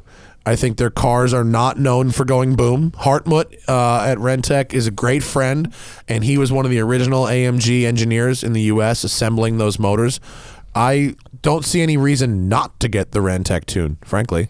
I mean, I don't think you need to do big turbos. Right. You don't need to build a drag car, but tune is really nice in that car. It's usable. That's the important part. Usable, runs on pump gas, doesn't really have a lot of downsides. I mean, I don't think it's a cheap tune. I think it's like $1,000. But you're talking AMG, and there's a lot of power on the table in that car. So I say get it. I think there's not a downside really. Thank you, Chris. Zach says, I live in Denver and I'm so bored of my Subaru. I'm thinking an NA Miata with snow tires. I don't need the space of the Subaru. I've driven rear-wheel drive cars with snow tires, so I'm not afraid of it. I can't recommend an NA Miata in Denver. As your winter beater is, I'm guessing that's what he's asking. I think as fucking a winter freezing. beater. I was gonna say, it's not really the problem about being rear wheel drive and just having the right tires on there. It's there's no The fucking insulation on that car Even is if you get the hard terrible. top snapped onto that thing, it's Fuck still freezing that. cold inside one. And I had one of those suckers. No. That's not a fun car to drive in the winter. I mean, if what you want That's is a winter in rear-wheel Texas. drive winter beater, get an FRS. You know what I mean? An FRS is the same amount of fun as a Miata. Yep. And it actually, underpowered and rear wheel drive. yeah, but it has fucking seals. Yeah, right. Yeah, it has insulation. Yeah. It's modern insulation. You're talking about the difference between a 20-year-old car and a reasonably recent couple of years ago car. Yeah, 20-year-old everything seals are going to be leaking all sorts of air everywhere. Dude, a couple years ago, Zach had an NA Miata here in California, and in the winter, it was freezing. Oh, yeah. Fuck that. I would say no. Get an FRS or get, you talked about an SC400. There's a lot of rear-wheel drive cars, but NA Miatas suck in their fucking at their best. Yep. Especially you want to learn how to drive on track. Get an NA Miata. 5,000 fucking feet, dude. Right, yeah. Imagine Sucking 5,000 for feet air in a in that Miata. thing. Get No. 40 horsepower. Get the fuck out of here. Please. Thank you. Could be trying to teach a kid how to drive on it. You never know. Thank you, Zach. John says, I don't have a question, but... Oh, well, thank you. I will have a beer on you, John. Thank you very much. Amin says, have I driven the new M2 Comp yet? No, I have not. Have you? No, not yet. I drove the regular M2. Yeah. It's nice. A little too stiff. From what I've heard, the M2 Comp, even stiffer. That's what my friends have told me, but I haven't driven one. I'm a big fan of the M2 in general. I am as well. Everything about I gotta go beg our fleet guy to get a hold of one of those things. M2s are awesome until you drive on super bumpy roads. I drove one from Chicago to Gingerman and then did track and shit in Gingerman and then back to Chicago. Around Gingerman and on the track, spectacular. Yeah, the best. Across Chicago. Oh yeah, the potholes and M2s don't get along really well. Yeah, it was. But other than rough. that, I mean, it's a hell of a car for that money. Totally great car. Yeah. Looks great, comfortable, a lot of fun. But the comp is even stiffer. So if you live somewhere with roads that suck, you may have a problem there. Yep. I recommend the regular one for that, or something with especially the for the money that they front. charge for that comp package. Man, What do they charge? Is it a ton? It's like $20,000 or something crazy Holy like that. fuck! I don't Really? remember exactly. Is it a Don't quote me $70,000 on car with that? I think it's close to that, man. Yeah, look, that seems like a lot. I like that car. 50 to 55 grand is where I really like that car. Or maybe that was the dealer that was pricing it that way. Yeah, ADM. Right, Sounds yeah. like it. Facio says, turn Instagram comments back on and don't read. No. You know what? I fucking am so happy not having Instagram comments. Yeah. When you allow something into your life, it should either make you happy or make you money. These are the two things. Yep. If it doesn't do one of those things, get the fuck out of here. Yeah. Instagram comments do nothing for me but make me angry. And you can't lose weight with a fucking freezer full of ice cream. Right. So I use self-control at the store, and I don't buy fucking ice cream. That's how I lose weight. I don't see why people should be able to have comments on my Instagram. It serves me zero. No. So they stay off. Thank you, Facio. David says, is there any CVT transmission car that you haven't hated? No. You had to think hard about that. I one. did try to think. I had to think. No, I hate them all. Yeah, they're all terrible. I understand why they exist, but they don't do anything for me. And everybody's using them now. Like in every mid-level sort of car now, everything, Accords, Maximas, Altimas, you name it, everything that's like a car your mom would drive. Yeah. They all use them because they love them. Like, it's so smooth, it's so simple. You're like, but drivers hate them. Stop They're doing smooth this. when you only ever use a quarter throttle and you're driving in the city. Yeah, as soon as you want to put the gas into it. Forget it. No, I'm sorry, David. Every one I've ever driven, I've hated. Sorry. Lucas says 1 month into this business, assuming you mean the car rating business. Yeah, 135i. Is he saying Fiesta ST? Is that what it is? I think that is a Fiesta ST. Is that what? That's a good choice. For $10,000, man. If you find a clean Fiesta ST out there, I can't say enough good things about those. I haven't owned one yet, but well, you're not an automotive journalist if you haven't owned one. Right, no I think we've kidding. all owned one. Right, that's yeah, why- that's no, my I mean joke. those are Right, God. $1,000. That'd be fucking fun man, too. I had a 2000 model, and I went stupid. This is back when I had that problem of like reading too much sport compact car, and I dumped a lot of money into one and built a motor and what's boosted the nice? piss A out stock of it. one. And I miss a stock one. Yeah, stock one I was drove a guy that had one in Austin, and somebody else bought another. I had a 98 Type R and a Tiger Type R a long time ago. yeah. And a buddy of mine, he's a huge fan of those. So he found a 96 Civic Type R and imported it. Don't want to talk about how, but he also got a 98 Type R. And a friend of ours also had another 2000 Civic Si, and I drove that thing. I was like, "This is just perfect." There was like, "Oh, it doesn't have enough power." Like it weighs nothing by comparison. Yeah. like those old VTEC motors. That things out there and go get it. Do a timing belt job on it. Make sure all the rubber's in good shape, and go buy one of those fuckers instead. Like 10 to 12,000 is really the sweet spot for a fun JDM car if you're willing to drive on the right side of the car. Can be. You can get a lot of really cool shit for that much money if you go JDM. Yep. And Detroit has pretty lax rules on that sort of thing. Nice. What else we got? Luke says the second gen Audi TTRS undervalued. Is that the current one? We're in the second gen? No, I think we're third now. We're in the third? Yeah.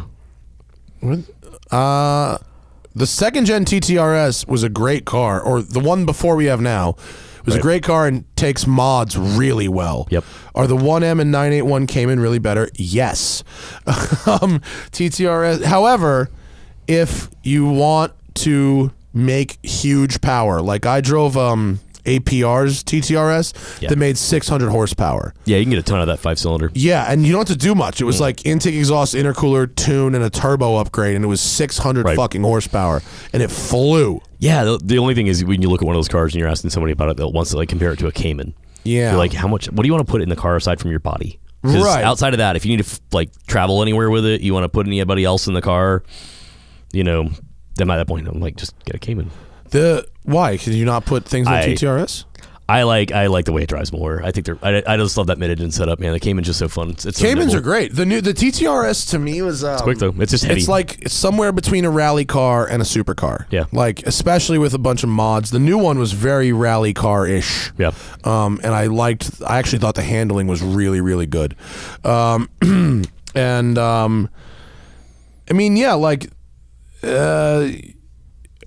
I don't know. Is it undervalued? I don't know what they're going for. I haven't looked at the market, so I couldn't tell you what they cost or what they, Also, there's no Audi I would ever want to own with over 50,000 miles on it. Zero. Like, you couldn't fucking give me one because you're just asking for a real expensive problem. Yeah, having worked in an Audi dealer service department for a while, I will easily say that once you get out of warranty on those suckers... Yeah, fuck it. No. The 1M is definitely better. The 1M is awesome. Like, there's a reason people put 40,000 miles on those, and they're still MSRP. If you can find one, though. Yeah, they're tough to find. There's so few of those things. A friend of mine just found one that was like, had a bunch of cosmetic damage on it and fucking stole it. Nice. Stole it. That man, until I drove the Cayman GT4 a couple of years ago for the first time. The 1 Series M was my favorite driver's car for many, many They're years. Great. It's so put 2,200 miles on the press car in a week. Still, they're fun. Like I drove one. I don't know, earlier this year at some point. A buddy of mine has one. 1Ms feel like they have more engine than chassis, and there's not a lot of cars like that right now. And it's a parts bin car in theory, right? You look at all that, and somehow that shit just worked really well. It was really lively. Justin's back at it. How much to sponsor All Cars Go to Heaven 3? Oh God, here he goes again. It was probably like $50,000 to make it, $50,000 to $60,000. You don't want to fucking do that. I don't even want to take your money. But it would probably be like 50, 60 grand to do it. Yeah, in case you're really, really wondering. Montessor says, thoughts on a VVTi SC400 and a 6-speed, okay, hang on. Oh, a supercharged SC400. Oh, a supercharged SC400. No. This is Why? dumb. The SC, you want the 2JZ. That's the thing. Right, I was going to say, you're doing anything stupid with the motor. You get supercharging a 1UZ is fucking dumb. You don't want to do that. And changing to a 3... No. You get an SC300... and then you can swap to a manual if you want, but the point is the 2JZ is the thing. Yep. The 1UZ is great in the LS, but it's fucking fuck all in the SC. There's no point. There's no point. Don't do that. 2JZ. Willis says, opinion on eBay $2,500 V12 engines. New shooter coming in. New shooter. Good luck, everybody. More specifically, an M120 from a late 90s CL6. Well, what you mean is an S-Class coupe. There's no such thing as a CL600 in the late 90s. I don't know. Can you make one of those fucking work? Who knows? Is that a working engine? Can you for that kind of money? Wasn't the problem with those V12s the biodegradable wiring harness? Right, that's what I was asking. I was like, is there any wiring that goes with that one? Because that shit fell apart of those. 2,500 sounds like a coffee table. Right. Maybe it's just a block. Yeah, I mean a block. Like I'm certain you couldn't get a working with the wiring harness is going to be the thing there. Right. I would say it probably makes a great coffee table, but beyond that, I would say don't bother. I mean, yeah, I don't see what you do with that. What the fuck you do with that? It's huge. Like you couldn't put it in. Like where do you shove that into? Yeah, what do you put it into? Like you look at an old SEL from like the late '90s, huge, and you're like, where the shit did this go? Because the 5-liter V8 already took up a ton of space, and then you saw like the first time I saw one of those V12s, I was like, where the hell did that thing? How did that happen? Like, what did they cut? And didn't they run 2 ECUs? Wasn't it one of those? Something like that. It was one of those deals. Like a lot of heat in there. A lot of heat and. I wouldn't. No, I wouldn't. I would say no. Sorry. Will says, looking for a fun Christmas gift for my... And they're at Kodo a bunch. Like, the whole crew is as cool as hell to be around. I look at the program that they've got for that school. Like, there's another... Depends on where you're at. There's another rally school in Texas I've never heard of them. They're like half an hour from Coda. Oh yeah, that's a cool. Pull up And the they've got a website, Raptor Rally program. Ready in Texas. Let me take a Yeah. look. They have a Raptor They have program. a Raptor program that's now. probably They've got all fun. sorts of shit. That's very Texas. But like, I mean, if everybody can do a track day and have a good time doing it, but if you have any human interest at all in going and playing at a rally school, go get I like dirty. that. I like that. I like their little intro video here. Pull that shit over. This is They've got a fucking dope. huge Let's amount of do- land, a ton of different course layouts. All right. They've got all sorts of shit to drive there. The thing about a rally school is I have done a lot of racing schools, and I found I learned more skills that I could take with me to every other discipline at a rally school. Absolutely. Between oversteer, left foot braking, rotating the car under braking, handbrake turns, and also sliding a car feels like is exciting, even if you're only going 30 miles 10. an hour. Yeah, even if you're going no miles an hour, Right. just sliding a car this place looks great. Yeah, I mean, I've instructed for a long time. I've never instructed dirt before, but I'm a big fan a of lot dirt of fish. that. This looks awesome. Yeah, but a lot of the stuff that you learn running a rally course, you want to teach people how to really work with their hands correctly. What you learn in a dirt course will absolutely translate to being good on track. Totally. I learned so much at rally school that really I bring to the track, that I brought to off-roading, that is really, really good. And it's just a shitload of fun. You're in a car you can have a little fun with, and you might ding it up a little bit. You might throw some rocks off of something, and you're going to get covered. You're going to be scrubbing dirt out of places you've never thought dirt was imaginable of going into. Yeah. And you're going to have the best time doing it. So any rally school you can ever do, whatever's close to you, whatever's within reason, absolutely go jump in that shit. Yeah, I would say if you're going to do an experience, what does that say? Half day is 700? Yep. What's the one day? 1100? Yep. 2 days, 2,300, 3,500 for 3. There you go. I would say if you had to choose one, do rally school. Yeah. All right. Thank you, brah. What do we got? We're just the last couple, I think. What do we got? E36 M3 for a first track build. My home track is Laguna Seca, and I want to do something with good modding potential. See a lot of M3s running in endurance racing series. Yep. I might suggest going for a spec E46 instead of an E36 M3, maybe. 330 CI, they're really cheap. Yeah. And their parts are like normal price parts, not M price parts. They're really quiet, so you're not going to have any problems with sound at Laguna. So I had a video, if you want to go check it out, I did a video on the track of a spec E46. It was prepped by Turner, and it was awesome. And I really preferred that to the last E36 I drove. Well, that and the money you spend on them now. Yeah. And you can pick up E46s, but especially if you're getting something just like a 325 or a 328. Yeah. One of those bodies. Man, those things. They don't have. They're a ton of fun. When they're not an M, you know what I mean? Right. You know, you can have a good amount of performance, especially first track build, not a crazy amount of power, Right. very linear, Yep. easy, good balance. I would say start there instead of an E36 M3, but E36 M3s are all right too, and in today's world, they're not so fast that they're going to get away from you. Right. Yeah. Let's see. MB is Frenchy says dealer couldn't fix the A-pillar rattle in a 13 Bentley GT Speed twice before the warranty expired. Oh no! Are they lazy or incompetent? I think I can't be that mean. Oh wait. Gran Turismo. GT Speed is Bentley or Gran Turismo? Fuck. I don't know. I'm thinking it's Bentley. I mean, GT Speed is one of the the V8 model. Yeah, Bentley GT Speed, that's what I'm right? thinking. Yeah. Are they? I don't know. I would say yes. If the warranty's expired, I would go to a third party mechanic. And then he adds later, the dash trim came back cracked after Gran Turismo dealer service. What do you think? This dude complains. So he is a this dude Maserati. complains to us about dealers fucking his cars all the time. Every other show, this guy writes us something about something terrible that happened to his cars. I've told him to stop buying Maseratis So when I worked, because they're junk. We had a thing and plenty of dealers do it, but we had an opcode you could use when you had people that came in with that shit. We called it the granola opcode. You know, it's for fruits, flakes, and nuts. People just want to come in and bitch about shit all the time, or just want to come in like, I read something on a forum somewhere. Let me bitch about it at my dealer. You're like, dude, look, go he away. said, I don't know what the dealer did. I mean, someone hit it obviously and broke it. What do you know? He said it wasn't covered, but they replaced it. Okay, Right. That's what they're supposed to do. Good for them.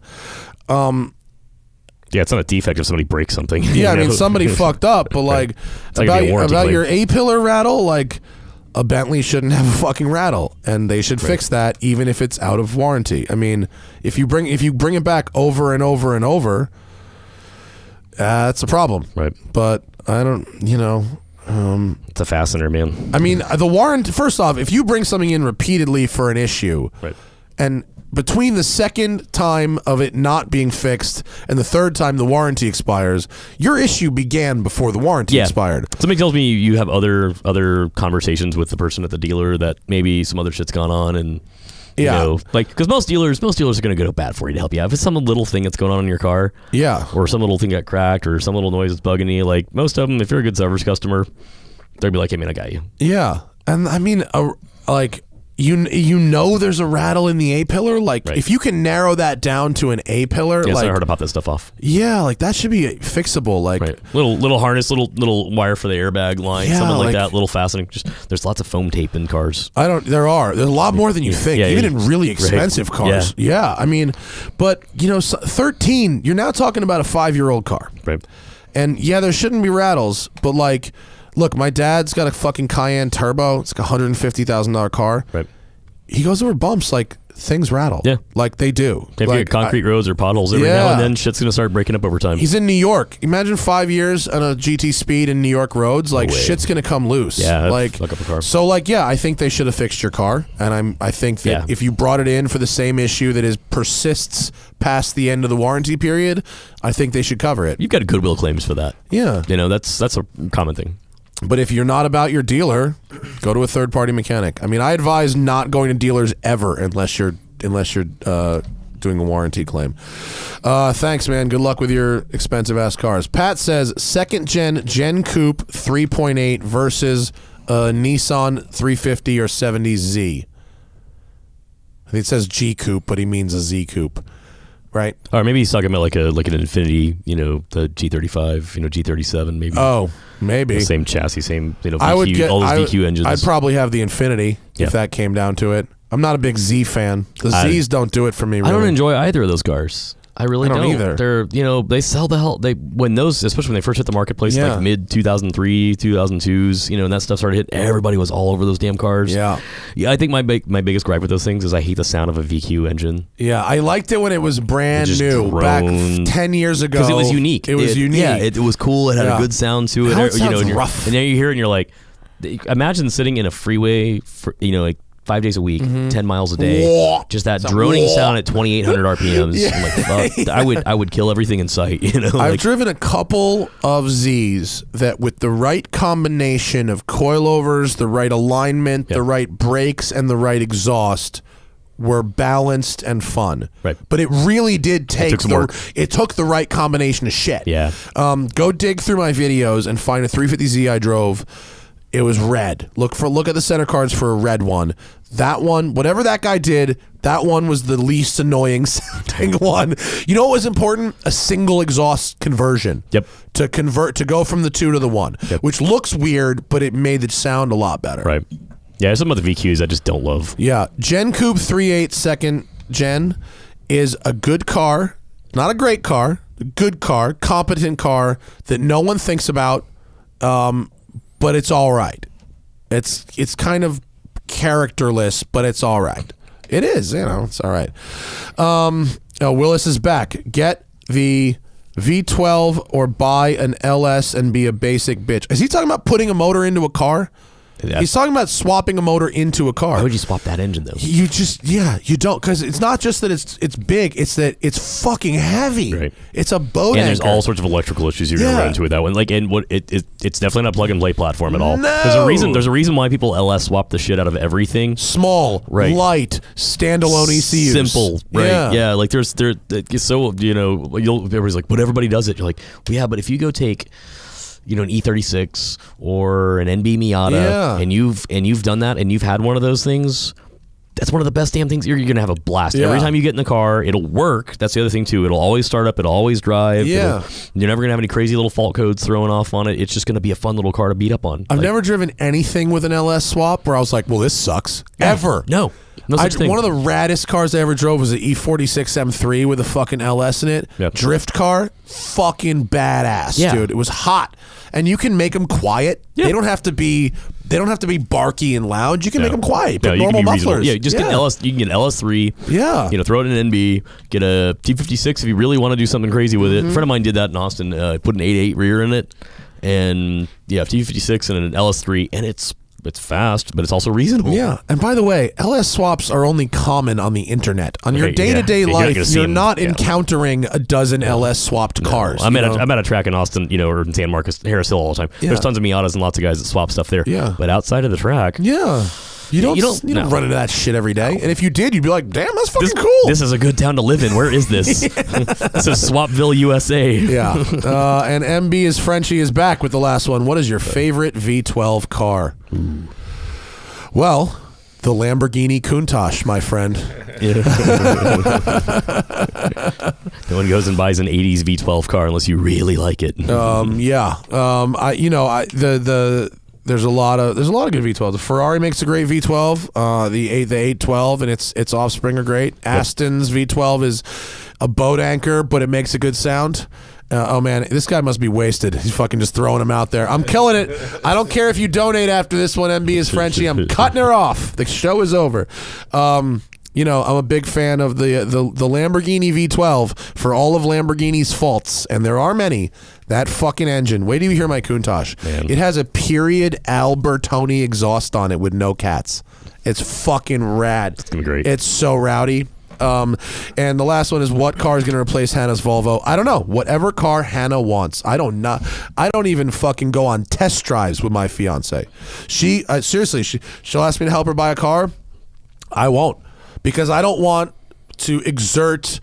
I don't want to be like, well, the fucking turn in on this one. I don't give a shit. Man, I feel you on that. My fiance, she puts up with so much of my shit about car stuff. I love her to death. Kristen is a very patient woman. Yeah. And she's like, you're marrying a car guy who works in the space, who does all this stuff, and I talk cars all the damn time. Yeah. But when it comes down to it, her car was in a wreck recently, and it ended up getting fixed. Is she all right? Yeah, she's fine. The car, it was just a little rear ending. Okay. But she was, what do we look at next? How do we do this? And she's handles her shit pretty well, knows her way around stuff, very capable buyer to go out there in the marketplace and do it. And I was like, I don't want to be a pain in your ass. I don't want to do it, but I'll give you some input here and there. But I was like, I don't want to be that asshole guy. I don't want to be that man. I do not want to exert any influence. I want her to have whatever the fuck makes her happy. I don't care if it's something that I trashed in a review. If it makes her happy, I don't give a fuck. It's not my car. That's not yours. I didn't lead her to the Volvos. We were just literally driving around. Then I was like, "What about the Volvos?" Like, what? And she went and looked, and I don't like her Volvo. She has a V60 R design with the Polestar tune. Yep. She likes it a lot. I don't like it at all. But if she's happy with it, I could give a fuck. Damn. Actually, here's her problem. They're doing good ones. Their new cars are good. It's not the brand new one. Oh, okay. It's the end of the old one. Oh, okay. And I haven't driven the new one yet, so I would like to drive it. I'm happy to have a go and whatever. Yeah. But she likes boxy cars. Right. But she doesn't like Wranglers or G-Wagons. Not a lot out there. Not much left in the box department. Not much left in the boxy department. Everybody's curving new stuff. Defender.